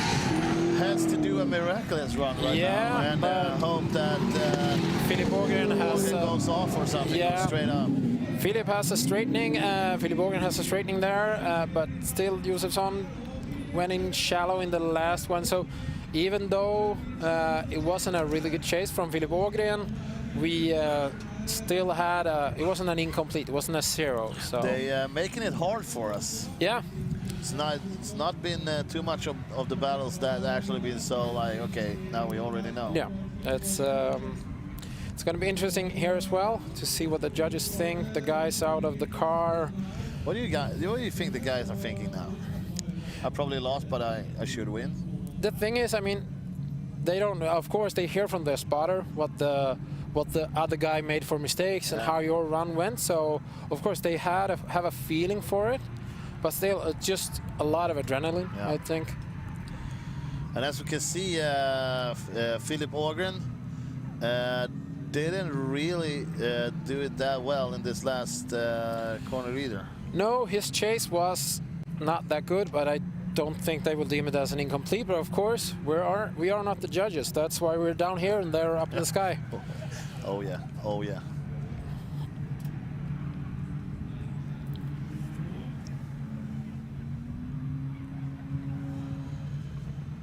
Let's see, wait for the result the Hampus will give us. Yeah. And the graphics as well. You can see the drivers waiting. Yeah, they're pretty anxious now to get a result their way. Will it be the number 666, number of the beast, or the number 61? Yeah, that is... Neighbor or myself. Yeah. Yeah. So let's see then. Hampus got the flag in the air, and we're waiting for the graphics and the judges. Now we can see that he gets a result in his ear. We have... unanimous for Philip Ågren. Yes. So, like we said, it was hard for Filip Josefsson to repair that first part of the battle, and now... Which means we keep on this top 32 with the other side of the bracket. Now we'll have the number 2 in the qualifiers, Tor Arne Kvia against Petter Våtland. Yeah, and before that, we're gonna stop for a short commercial break. We'll be back soon.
What's up everyone, James Dean here, professional drift driver from Ireland.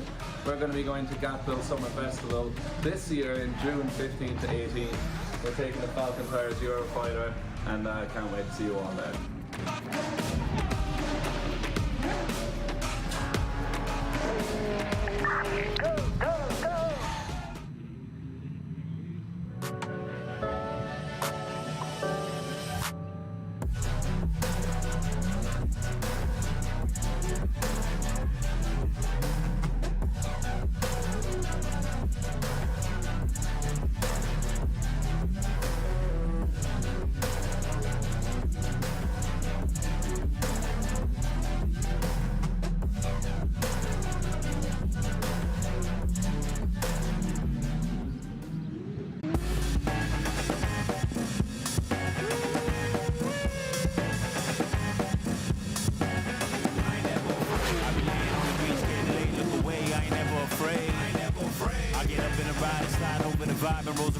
know the key to surviving.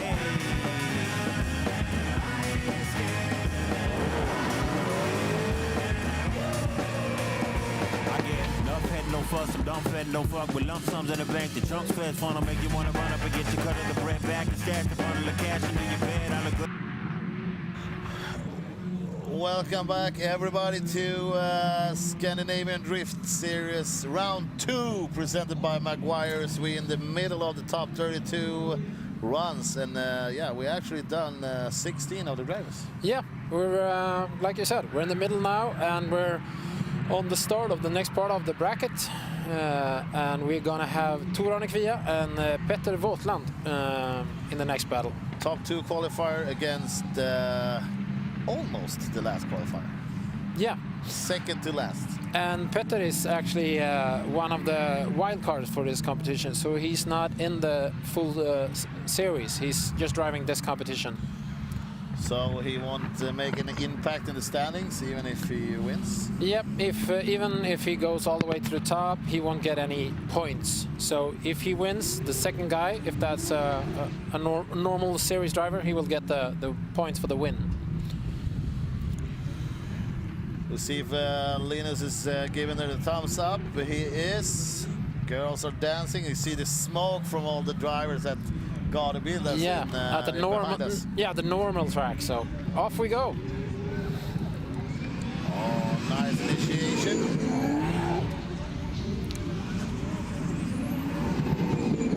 This is a good. Oh, it was. I'm not supposed to say anything. No, yeah, I mean, we can do it both, but if you keep on jinxing it, it's not going to end good for anyone. I suck so bad. Yeah. I was just about to say it's both a good lead and a chase. And then, nope. It was all up again.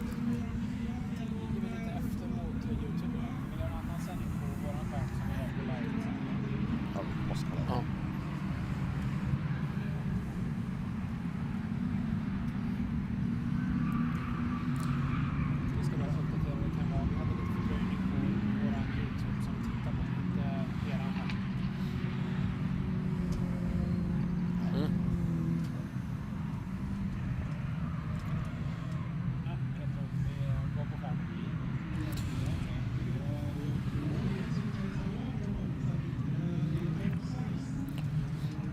Yeah, there we can see it was a good run until you...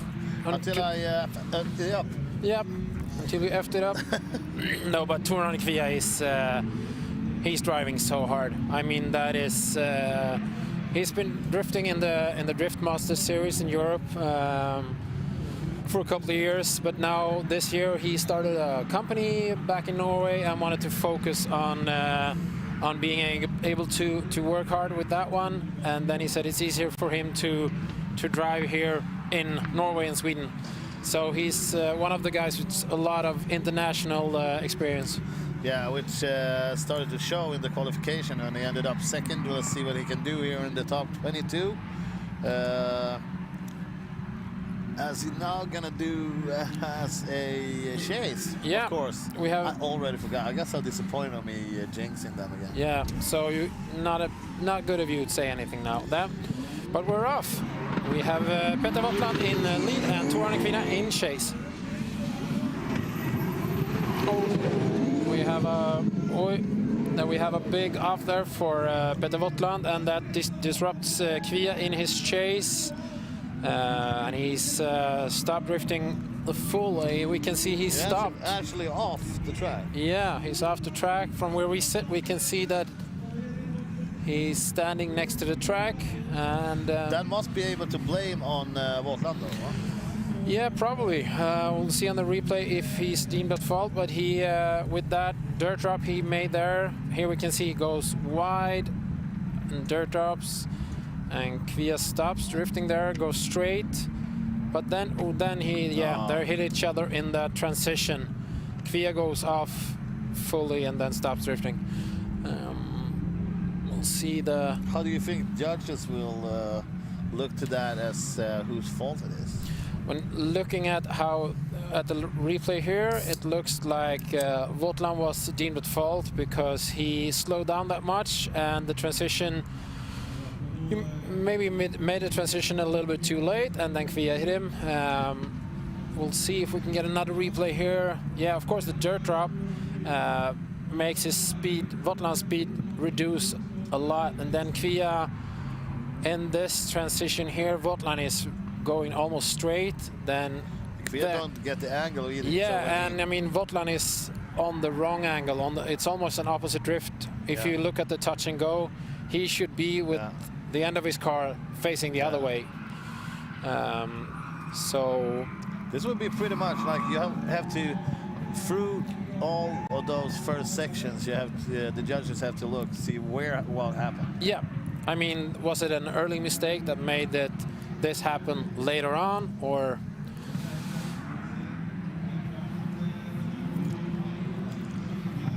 Yeah, we'll see. The guys are out of the car, hugging each other. It's always, that's one of the nice things with drifting. It's always like the guys. It's a good. What do you say? In between all the guys, the feeling in the pit is always nice. Always a good vibe. Yeah, vibe. That was the word. We love the vibe. Yeah. In the pits, even in the hot pit where. Next to the track here, people are laughing and high-fiving and then scratching their heads and trying to fix stuff. So. Yeah. Well, there we go. The judges unanimous for Tor Arne Kvia, and he's through to top 16. Let's see what you guys think in the comments. You think this was right? Just join us. Write, ask. Yeah. Yeah, the intercooler is bent, says we could see that. Nielsen. Yeah, we could see the Kvia got hit pretty bad in the front, and hopefully it's not that bad. But now they have a couple hours to fix the car, so. Yeah, as we said before, the top 16 live stream will start at 4 o'clock, and 4:30 there will be drift time here at Våler Raceway in Norway. Now we got Odd Helge Hellstad, Ludvig Wonka. And Wonka is doing the chase here. And the first of the two hits. And we hit the cone, right? Yep. Yeah, so that would be restart. Yeah, They're told to turn around and go back to start, not go the full one. Yeah, they said it's go. I mean, you won't face anyone, so you can turn around and go back the wrong way. But instead of going the whole way around and losing a lot of time, it looks like it was a chase car that hit the cone. So that would be Ludvig Wonka will have one strike.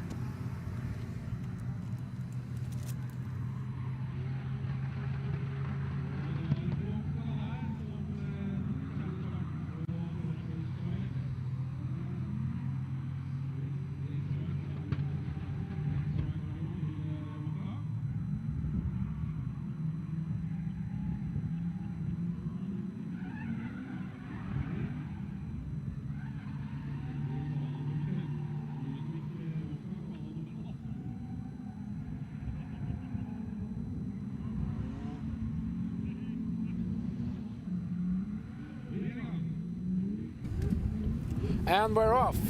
And this time, both of them got away properly.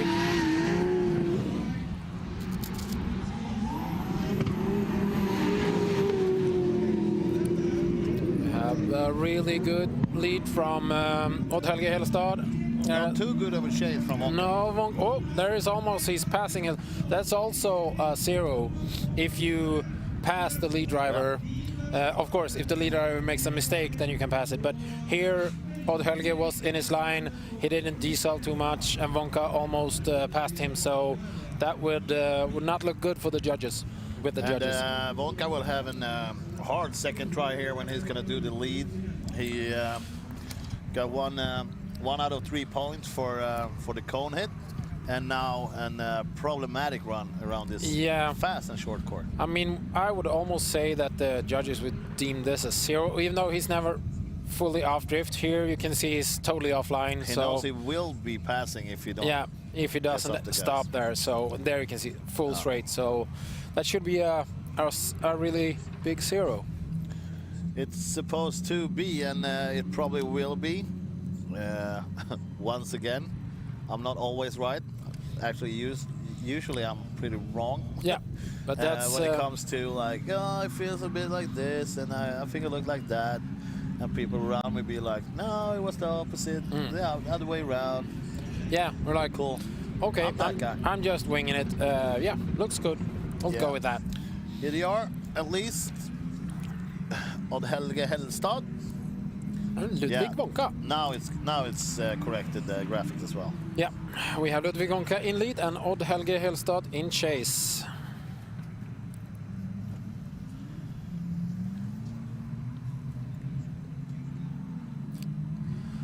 So we have some guys here in the comments that really want us to talk about drift time. If you are into some sim racing and sim drifting, I don't know if we're allowed to make commercials here, but this is just let's say we just leave it as a tips. Yeah. Like this is no commercial. Just say that. Like. Yeah. So Google it. No, actually Bing it. Bing is the new one. Bing it. There's other search ways too, but drift time Discord, right? Yep, Discord. And yeah, sim drift. Yep. Here we go. We're off for the next round as we have, like we said, Ludvig Wonka in lead and Odd Helge in chase. They're pretty far apart, not a really good proximity there, but still Odd Helge only has to almost finish this round. Wonka is making the best of it. Yeah. It's not much more for him to do. He's doing a pretty good run as a leader though.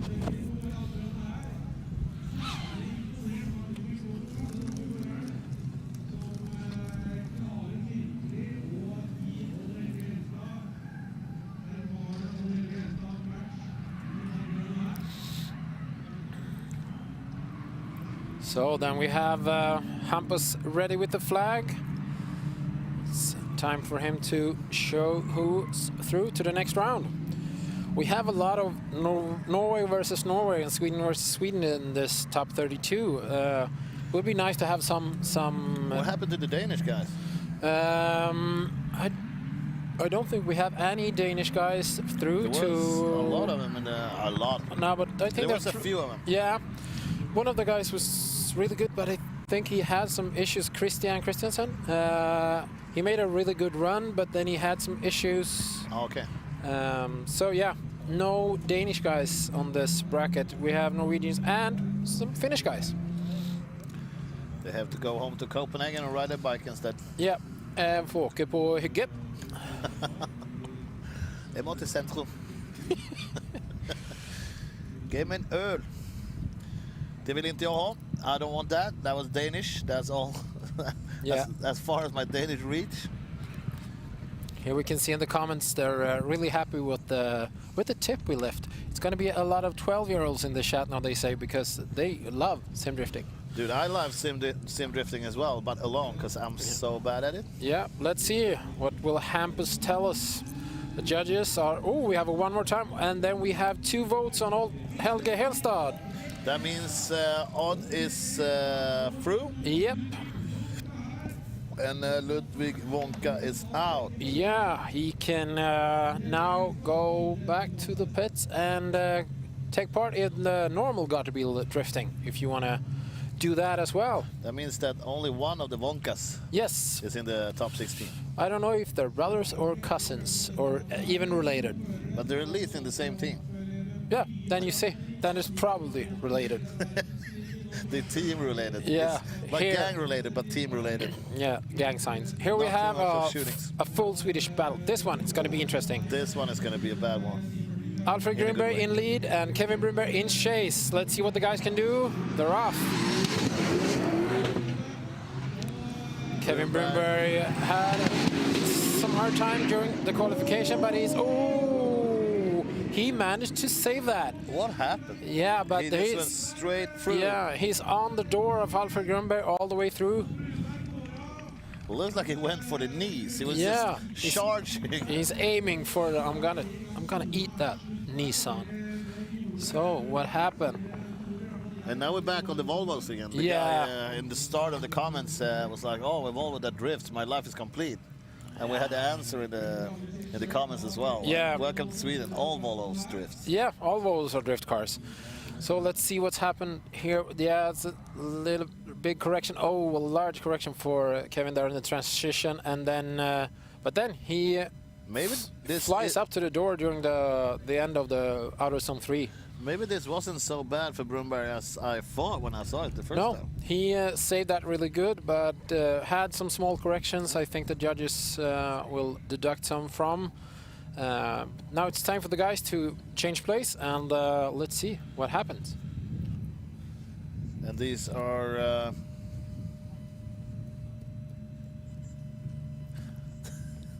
these are the 11th battle of the top 32. Yeah, we're gonna have 16 battles in total in this part, and yeah, after this one we have 5 left. Like we talked about, we're actually gonna get some Norwegian-Swedish battle and some Finnish-Swedish battle there as well, and a Norway and Finnish battle. Norwegish. I made a Norwegish. I made a new word, a new country. That's the best mix of everything. Yeah. Norwegish. Where do you come from? I'm Norwegish. Norwegish. Norwegish. So there we go. Kevin Brunberg in lead and Alfred Grimberg in chase.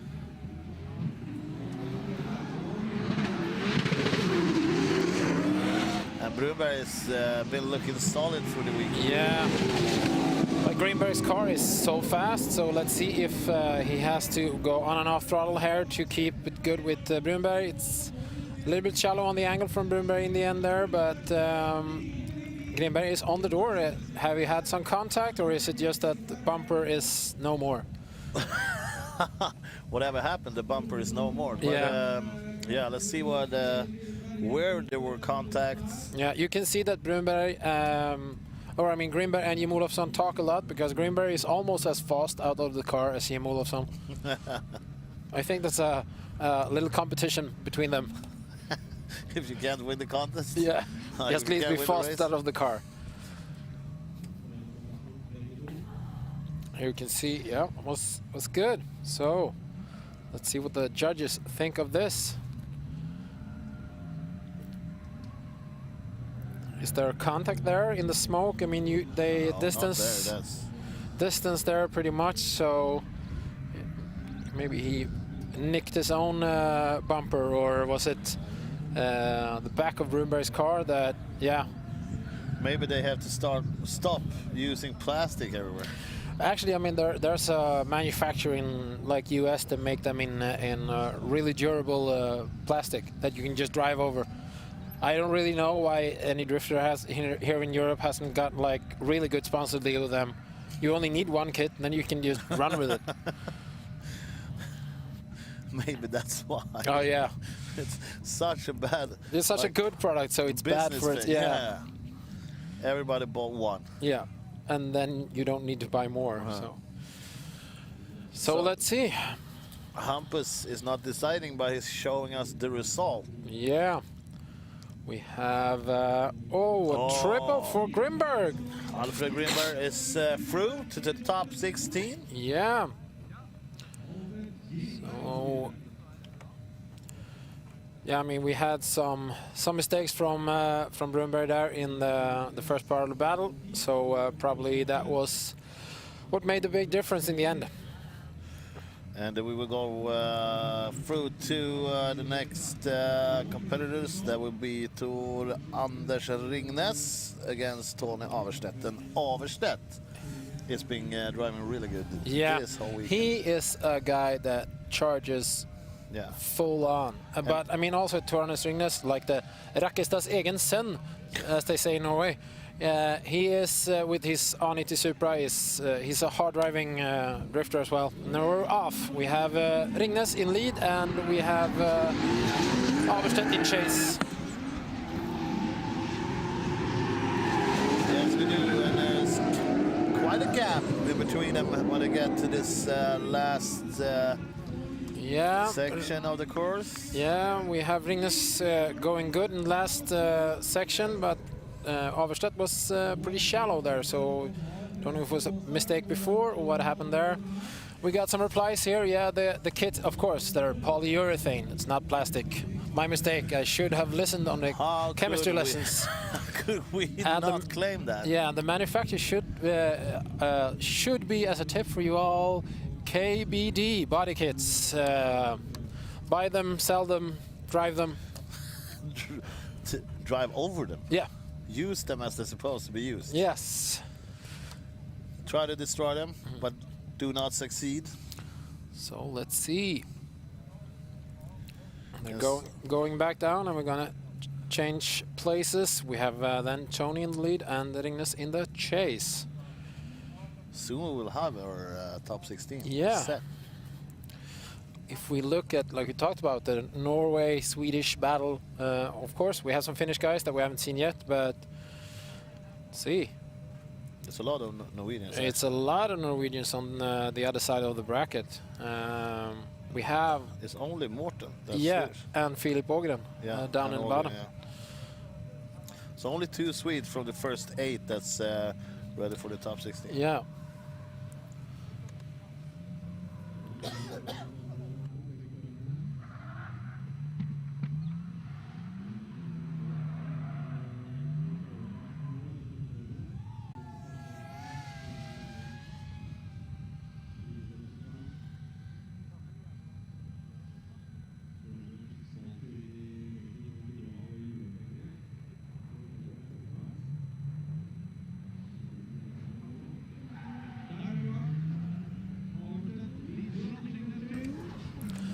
Vi är iväg då alltså. Ska vi se om Ahlstedt lyckas göra det. English, va? English? Ja, just det. I forgot. So we're away. Ahlstedt in the lead this time. Doing it really, really good at the moment. A bit more problematic for Tor Anders Ringnes. Yeah, it was a really... Här kommer de in och vilken display av hur man kör bilen. And then you change to Swedish again. What is happening to my what was brain in right now? the drink you had? It's sugar, that's why. Yeah. So yeah, but It's so yeah, so we had some Swedish there for all you non-English speakers. It's there was a Swedish chef. He was here Humpty Dumpty Doo and made some small cookies for us. No, that was a really, really great battle. Let's look at the replay here. They started initiating and have good proximity all the way through. We have some distance here from Ringnes in the middle of the part of the battle, but in the end he's up on Tony Ahlstedt's door. Yeah, I mean, it looks good in the end, but on the way there, it looks like Ahlstedt have the better run at this second time. Yeah, so let's see what they think about the first part of the run. We have a decision on the way. Let's see, we have a unanimous for Tor Anders Ringnes. Okay. Which means another Norwegian takes out another Swede. Another Norwegish. Norwegish. We have actually a Norwegish battle here from in the top 16 then. Yeah. Then it's Grimberg versus Tor Anders Ringnes. That's going to be a hard one. Here is a full Swedish battle. So we're guaranteed with at least one Swede. Let's hope. Let's hope. Yeah. Let's hope that happens. It's Johan Andersson against Erik Neander. Yep. Johan is one of the most experienced drifters we have in Sweden. Mr. Consistent. He is... Had a little bit of problem yesterday, not in the qualification, but on his way out from the qualification. He was just on his way back to the pits, and all of a sudden the car falls down. Sorted that out for today? Yeah, but there were off. We have Johan Andersson in lead and Erik Neander in chase.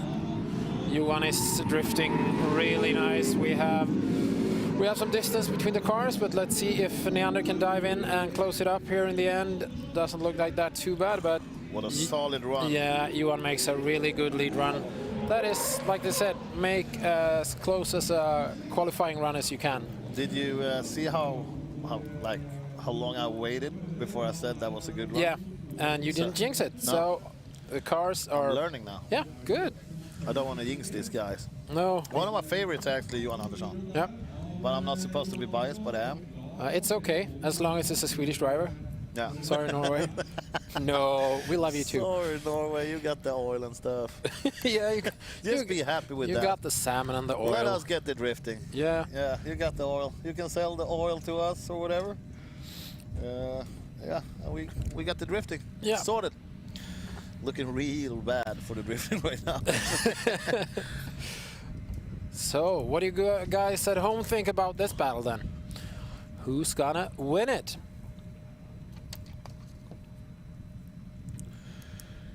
And is Erik Neander, is he hot enough to make a better run than Andersson just did?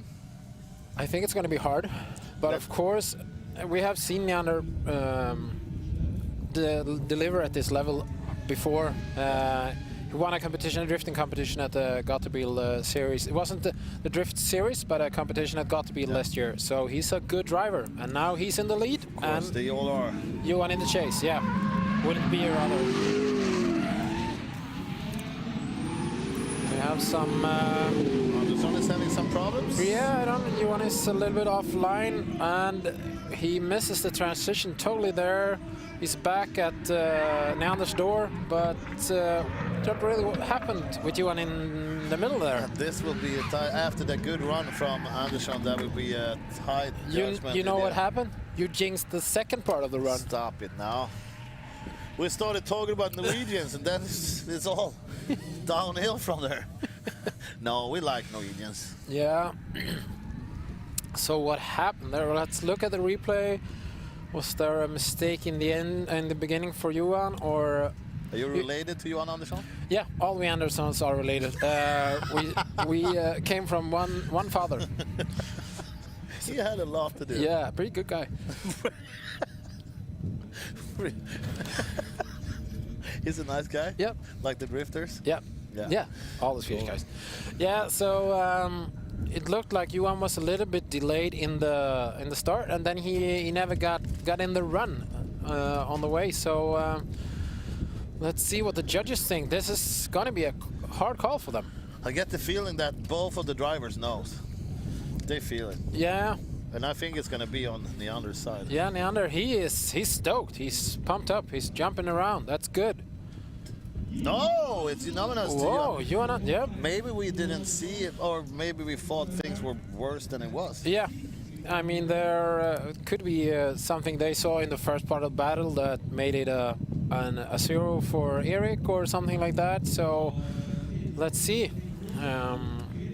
Andersson goes through to top 16 then, and we're gonna continue with Sebastian Engblom, qualified 14th, and Felix Molander qualified 19th. Yeah, here's... Now it's getting closer in the qualification finishes as well. Actually, our first Finnish driver on the bracket. Sebastian Engblom, he's also a really experienced driver, drives a GT86. And Felix Molander was actually in the top of RM in Sweden last year. So it's going to be a hard battle.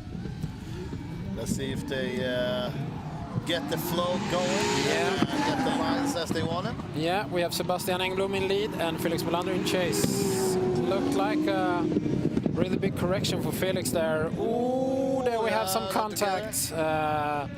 Oi, Spencer. Ooh, and we have more contact. Expensive hug on the last. Yeah, but the last section. Well, let's see. It was wheel to wheel. Molander can drive off. Can Sebastian Engblom do the same? Yeah, and they wave each other off. I mean, it's of course it's someone's fault, but it's always there. Yeah, it happens. I mean, it's a racing incident, and this spin out, I think the judges will deem it Molander's fault since he hit Sebastian in the early part of this zone. And we see heavy shoulders on mechanics going back to the pits from the spotter position. Yeah, the Molander guys, they didn't look too happy on the way back. They know they got work to do. Yeah, but both guys are being able to drive out by themselves, so that's good at least. Hopefully that's not that big of an issue with the cars. So we'll see here now with the guys if we have any 5 minutes or anything, or if the cars are good to go for the second part of the run. Didn't look too hard of a hit though.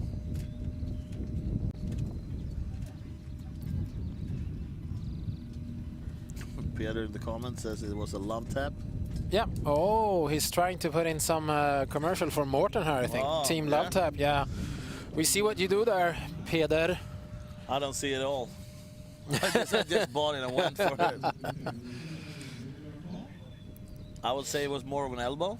Yeah. Yeah. Some elbow grease. Yeah. Oh, boobs. Actually dancing around a bit. Yeah. But still, Molander saved that really good. They could have ended so much worse. Yeah, I mean, you have to give the drivers this. They're really, I mean, the reactions for them on this. I mean, Felix is caught up in the smoke, and then Sebastian spins around, and Felix is good enough to stop there. Yeah, it's there's really no good. way to go for Molander, and yeah, he just spins around as well. It's a slap and tickle.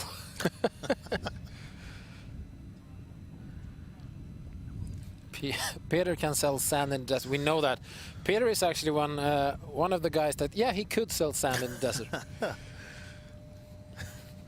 Yeah. So join us in the comments and see what Peter can sell you. Yeah, we let's see what Peter can sell in the comments to whoever he want to sell it to. We see the rescue car. Yeah, we have a decision here, or we have heard from the judges and the stewards that Engblom will take a 5 minute to have a look at the car and see what happened. And since he's taken his 5 minutes, it looks like the judges haven't deemed anyone at fault yet. So that means we're gonna continue down. We'll jump to the next battle. It's Ole Morten Davanger against Olav Haugen Hasdal. Yes, it's a full Norwegian battle. So let's see what the guys can do.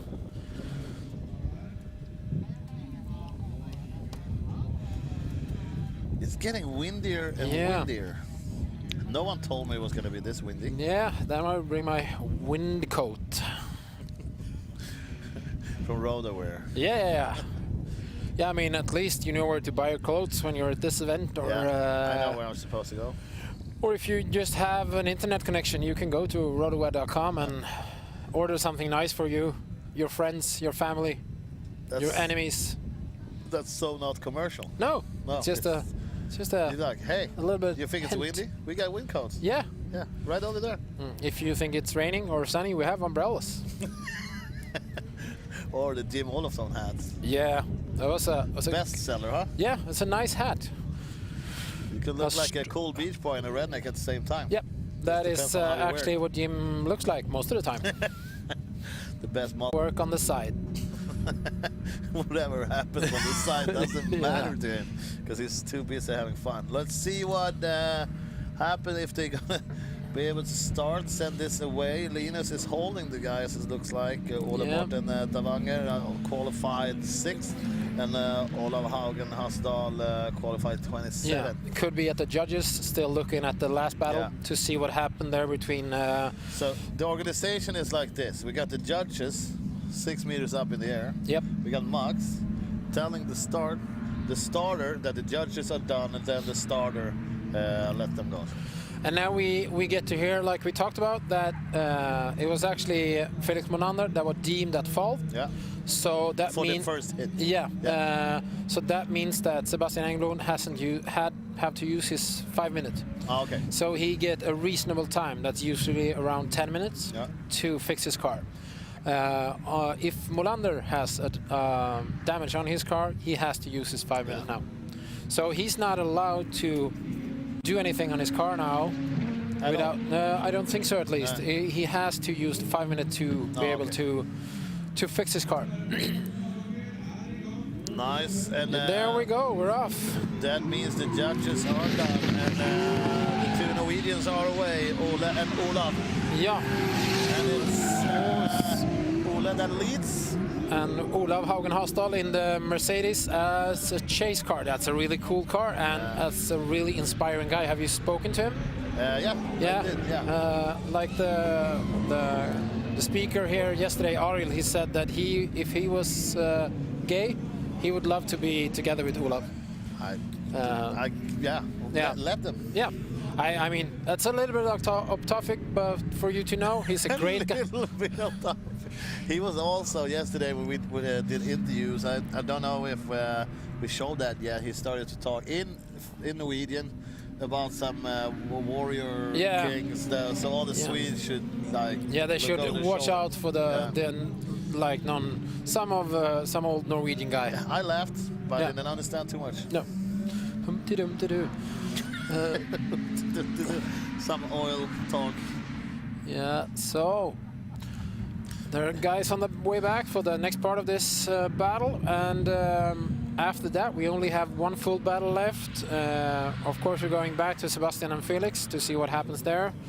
Yeah, and I hope they don't take too much time because it's lunch soon. Yeah, and What are you guys in the comments gonna eat for lunch? yeah, what have you made for a nice snack for this? What have you made for us? Yes, let's see. That would be amazing. So here we can see at the replay that Olav Haugen Halsdal has some issues following Ole Morten Dauanger all through the third zone. He's pretty shallow, and so let's see what the judges think of that. If they have looked at the first part of this battle enough, then we're ready to go for the next part. Yeah, it's still once again, I think Linus is waiting for the okay from the judges tower.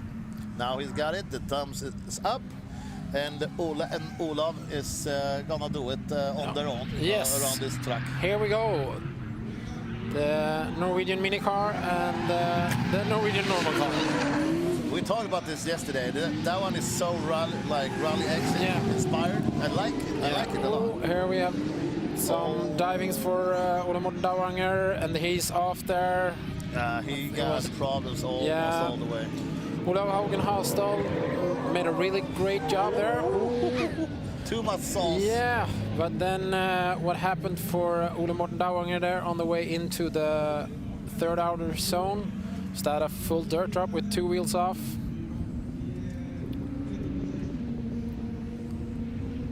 So let's see it. Oh, it looks like we have a faulty start. No way. But the guys missed the light. Oh, so we got the light right here. Yeah, the red light is just after the initiation. So they both missed the red light. And the false start is on who? Yeah, so this is just for nothing. Oh, so this is just kind of training? Yeah, they got a training. But they're not allowed to change tires now, No, are they? because they're in the battle still. Yeah. So they kind of fucked it up. Yeah, I mean, you as a lead driver you should be able to have, of course, you're so focused on what you're doing. So that red light, I mean, you could be so focused in your run that you miss the red light. Of course, it happens, but still. They gonna do 2 full laps on this tire. So let's see. And it looks, that one would have been clearly towards so let's see what happens here in the start. Who hits a cone or there? Olav hits a cone on the way out, the third cone in the chicane. And then just at the initiation points here, if you look at the left side, now they cut it out. They don't want to make it show where the light is. Yeah. But there is the light, just close to the initiation line. So let's see, they're speaking now. Do they know? Yeah, I think Hamp's been there, and they should get in the car then. So I don't really know what.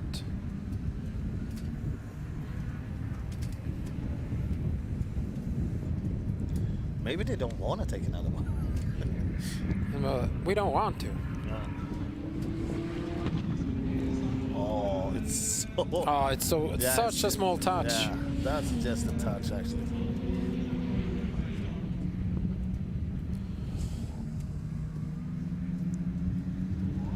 I guess when you hit it so you're probably not even looking for the lights. I mean, and like we said, you're so focused on doing your lead, so it's a mistake. Do you think this is strategic of them to trying to cool the cars down before they go back? I don't really know if. I mean, of course it's hot here today, but I don't think the heat is a problem. So maybe they have some questions like, yeah, we ran the whole round. My tires are finished, and what should I do? But in the end, this would be more slippery than last time they tried. You can't do anything. But I don't know if we'll jump to the next battle or if we'll do this one straight away. Where I've asked our... As they told us before, if you get the red light, false start, you're supposed to turn around and do it straight away. Yeah, but now we can see that we have other cars warming their tires. So it could be that just to speed it up, they'll do the next battle, which is the last battle out. Because it's supposed to be on the drivers not going back straight away. Yeah. Oh, we get it here now that Ole Morten Dauanger will use his 5 minutes. So he takes his 5 minutes, and that is why we go straight to the last battle. That is Kristoffer Syversen and Niklas Wijk, our next Finnish driver. Yeah, and they're ready at the start, and Linus is waiting for the go. Yeah. For the judges. See if the judges had something more to look at the first part of the last battle, or if we're ready to go with this one. Linus is standing there and looking ready and mighty fine.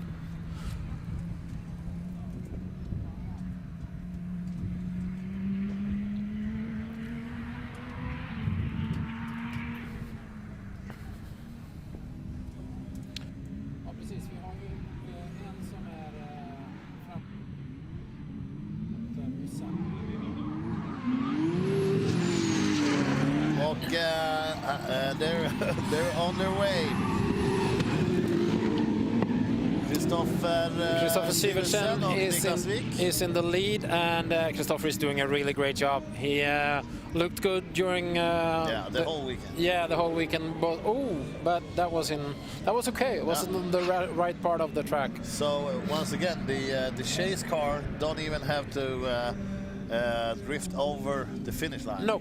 Last zone, that's it. Yep. As soon as you end outer zone 3, you're allowed to stop drifting as a chase car here to be able to avoid a collision, because of the chicane comes that fast after the finish line. So let's see here. Syversen, he has a really fast car. Niklas Wijk get a little bad of a start, so he dives in to get closer proximity, but still Syversen is he's doing a really great job. You could see in the end there that the speed on Niklas Wijk was a little bit higher. That's why he has to correct that in the end after the finish line. And these are this is amazing. Look at that. Yeah, I mean the view from this drone it's so nice. That angle is amazing. Yeah. So let's see what we have. I'm gonna change place on these guys and see if Niklas Wijk can redeem himself from the first part of his battle.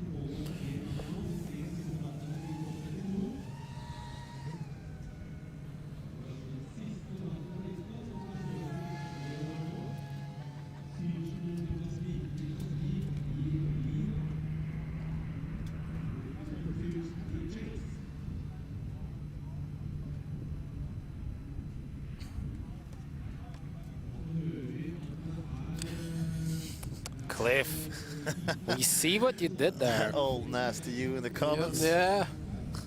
Old sailor Cliff. Yeah, Cliff, go and wash your mouth and eyes.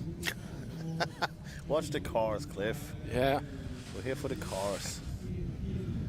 So, yeah, we're ready for the next part of this battle.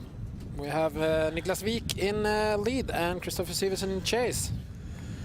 That we do, and we're waiting for Linus to give the thumbs up once again.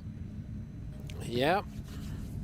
Let's see. He's maybe we have some more for the judges to look at, because Linus, he's just standing there looking mighty fine.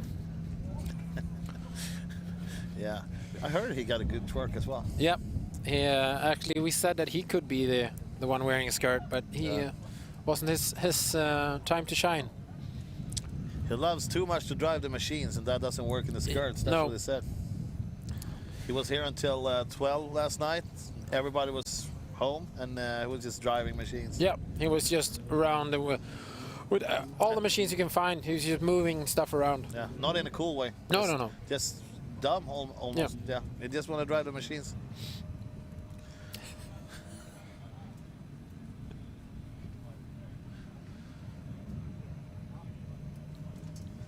We are waiting for judges, I guess. Yeah. We can see they have a ballerina pause up there now. It's Coca-Cola and ballerina. There's a lot of things happening up there. 6 meters up. They think no one can see them, but we do. Yeah. Yeah. And we feel them. Yeah, you can't hide. Yeah, I can feel in my blood when I don't get sugar, but they do. Yeah. Actually, we got some Göteborgs checks here. Yeah. We say checks. Should we take one? Yeah, maybe it's time. Yeah. Let's see. Yeah. Oh, we had a rescue, of course. That's one. Sorry.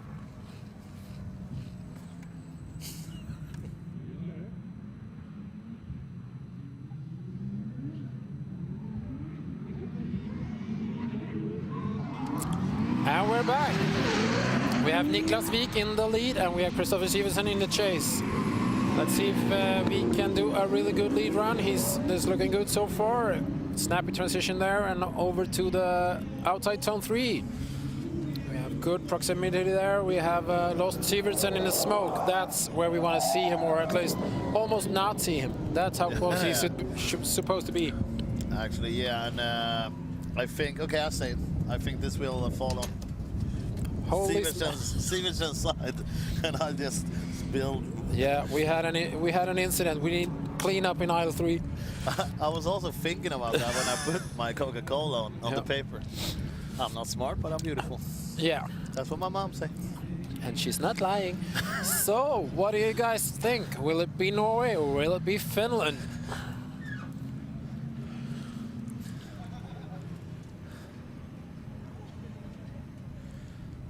I think this will fall on Sivertsen's side. Yeah, Sivertsen did a really good lead. And I mean, his chase is good as well. He had a bit of lack of proximity in the first part of it, but the end is really, really nice. And then let's see if we have some updates on the 5-minute guys. Yeah, because we got 2 couples of drivers that's not done yet, right? Yeah, and first we'll see here. Oh yeah, we have Sivertsen. Cool. I knew it. Yeah, you didn't jinx that one. No. Unanimous on Sivertsen, and he's through to top 16. And then we got Neander and Andersson, right?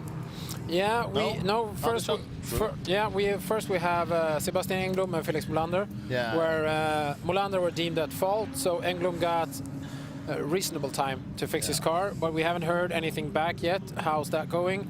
And then we had the false start, but then also Davanger took 5 minutes. So we're waiting for our technical marshals to see how soon we can get some cars out there. I mean, reasonable time should be 10 minutes, or they usually say reasonable time. No, we have some cars at the start, and there is Molander and Sebastian Engblom, so the reasonable time was reasonable.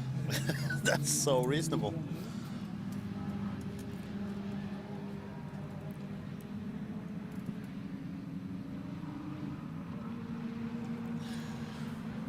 But we only got one of the cars ready at the start at the moment. Yeah, Sebastian is just... It's bröd med socker. No, cold korv. Ja, det blir det. Superdegg da, med sånn cold sandwiches. Gymme, in med tumme. They had the coleslaw kind of in their Italian salad. Yeah. It's so close to Sweden, but it's so different. Yeah, I mean the Norwegian, I think I read somewhere that the Norwegian food culture was deemed the worst in the world. Sorry guys, but...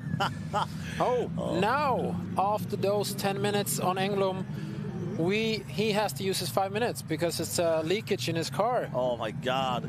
Engblom, what are you doing? Yeah, so he was ready, but then he wasn't ready. So he took his... started running back to the... That's his people, right? Yep, that is his mechanics. Otherwise, it looks like someone's going to hit someone. Yeah, it's like they're on their way to Finnkampen. They're running really fast. Yeah. Looked like Paul Walters. No, they didn't actually. They looked like the discus guys. Yeah. Just more like no pun intended. But Engblom has to go back to... Yeah, he has to go back to his pit. And then when he... now he hasn't if he has to do some work under the car, he has to be on jack stands before they start their time. And then he has to, so you don't rush it up and just put a jack under. So you have to have it on jack stands so it can do in a safe manner. And then they start the time. But here we have our Norwegian battle back. We have Ole Morten Dauanger and Olav Haugen Hasdal. And now they're gonna do their last part of the battle again because that one was a false start. Yeah, so they did a false start but did not see the red lights at next to the first initiation. So they went the whole lap and now they're trying again. And we have Hasdal in the lead and Dauanger in the chase. And this drone filming is amazing too. The guy running this drone, he is amazing. Yeah, he's so good. Also a little bit shallow line for him and Lady Gaga. Oh, they're so close to each other. That's good. That's good. Of course, judges said you don't have to be all the way out in the end of the zone, but it was a little bit of shallow line for Hasdal there. Hasdal. So let's see on the replay what we will do with this.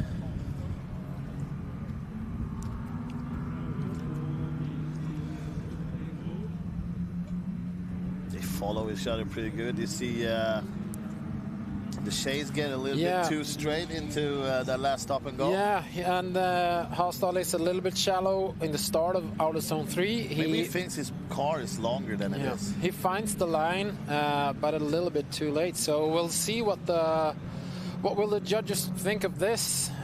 This was the last part of this battle, so we're gonna have a decision now.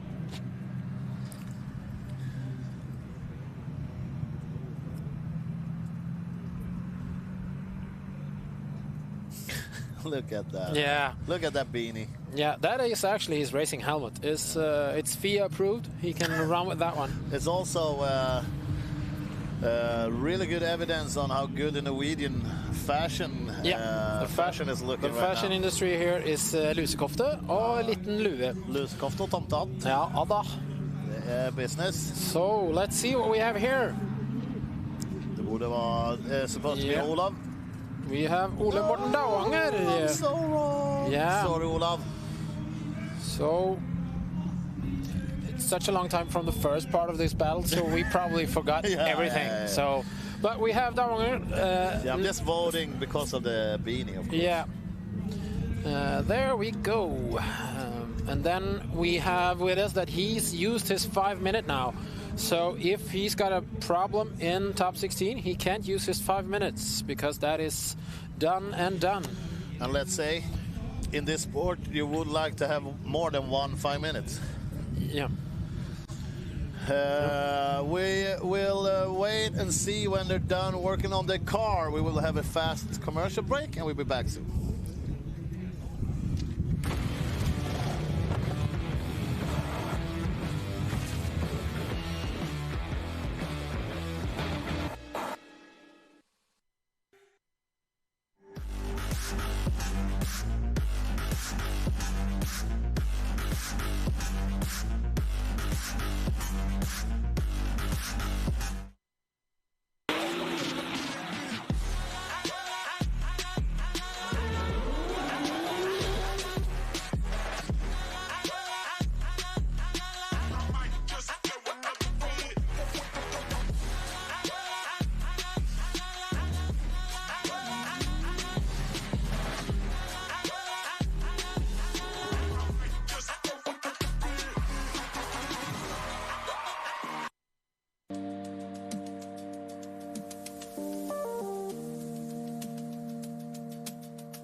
What's up everyone, James Dean here, professional drift driver from Ireland.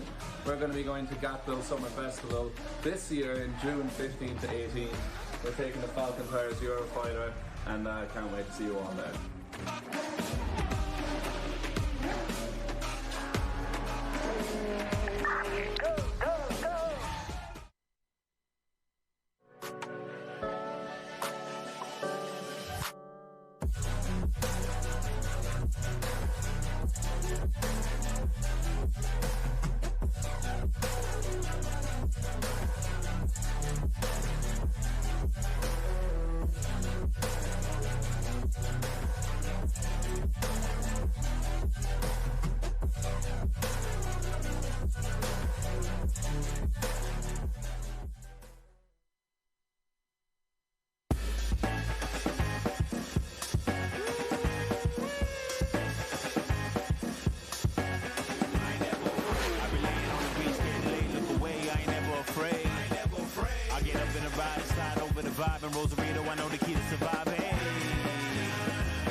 No fuck with lump sums in the bank. The chunks fast fun make you wanna run up and get your cut of the bread back and stash the bundle of cash into your bed. I look good.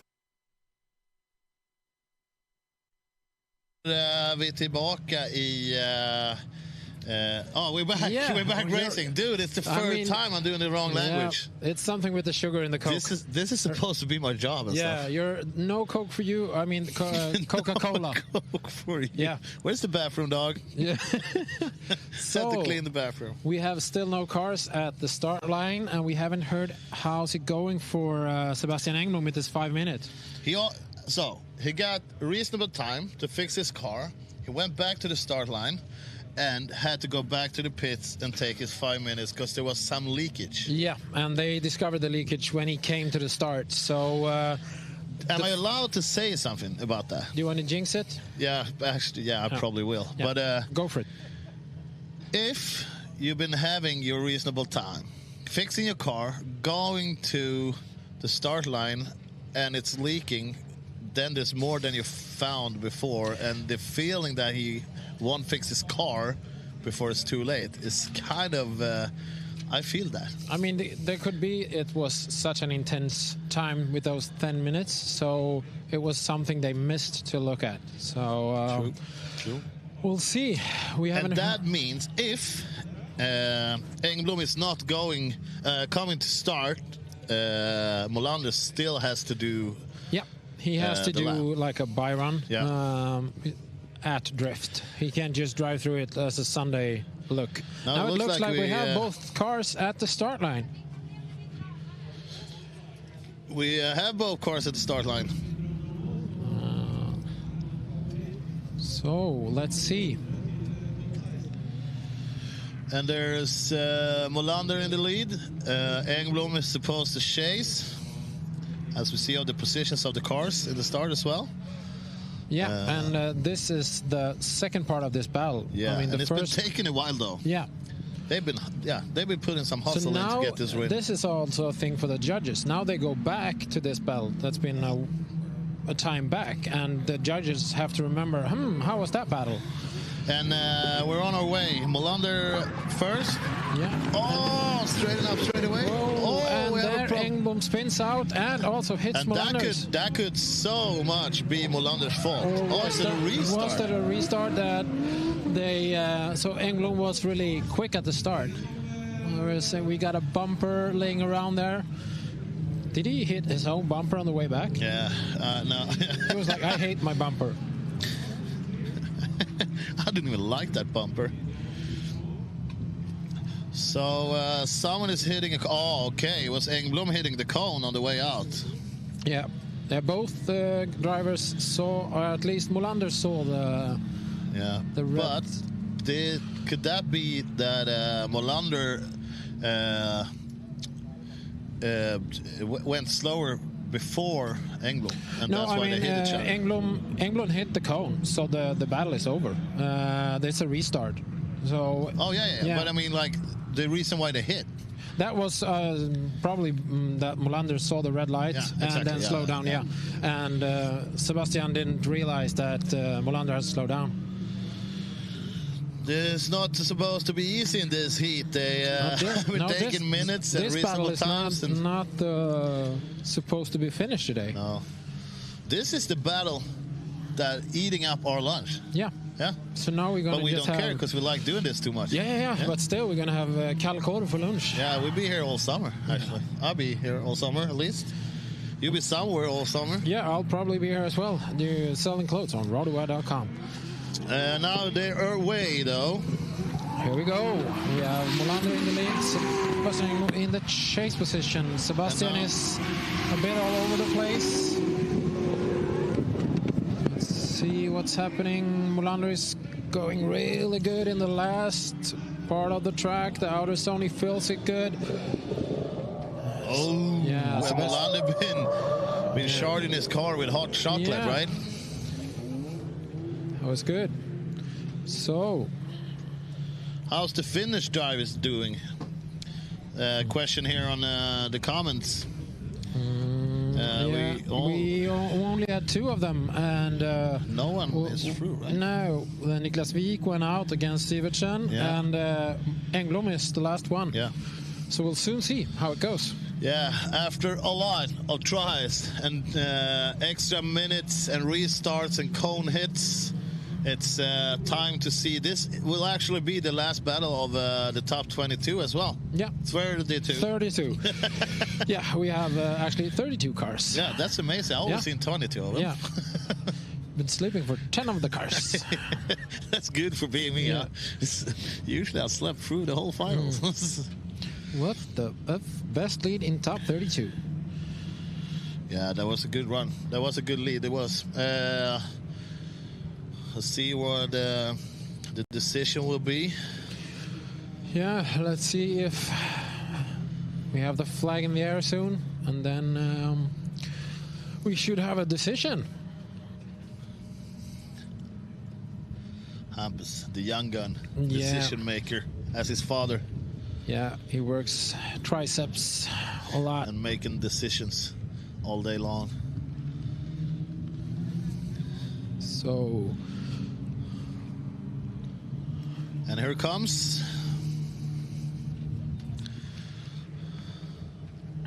We have a Sebastian Engblom wins that one. Yeah. And there we have a Finnish driver to the next round. Yeah. Did you see that coming? I don't even remember the first part of this battle. That was so far back. I have no idea. Molander was deemed at fault in the first part of the battle, so that should be a 10-0. That's true. Yeah. That's true. That's all of the battles here in top 32. Yeah. What do you think about this first part of this contest? I think it was a really good part, and we have had some really hard battles. It's going to be an interesting top 16. It will be, and the top 16 we will start the live stream at 4 o'clock. Yep. And we will start the drifting at 4:30. Yep. And here is our camera guy coming. So, our camera guy is running. Yeah. Where you been? We've been doing live streams here all day. You've been gone. We have another guy in the live stream waving at us. So, and that is perfect with the lift going down as well. We hear the judges' lift going down. Yep. And so, that was that. That the was top 32. We had some, not too much happened. Like we have, like you said, had some of the lower qualifying drivers going through, and that's really interesting for the next part of this competition. So we're ready to look at top 16 in just a few hours. Yeah, pretty much what we expected. Yeah. So now it's time for curve. Yeah, let's go for lunch. Yeah. Dude, it's been a lot of fun. Yeah. Top 32, and as we said, 4 o'clock. The live stream is back for the top 16, and we're gonna make sure that everybody knows when that live stream ends who wins round 2 of Scandinavian Drift Series presented by Maguires. Yes, thank you, and see you then. Bye.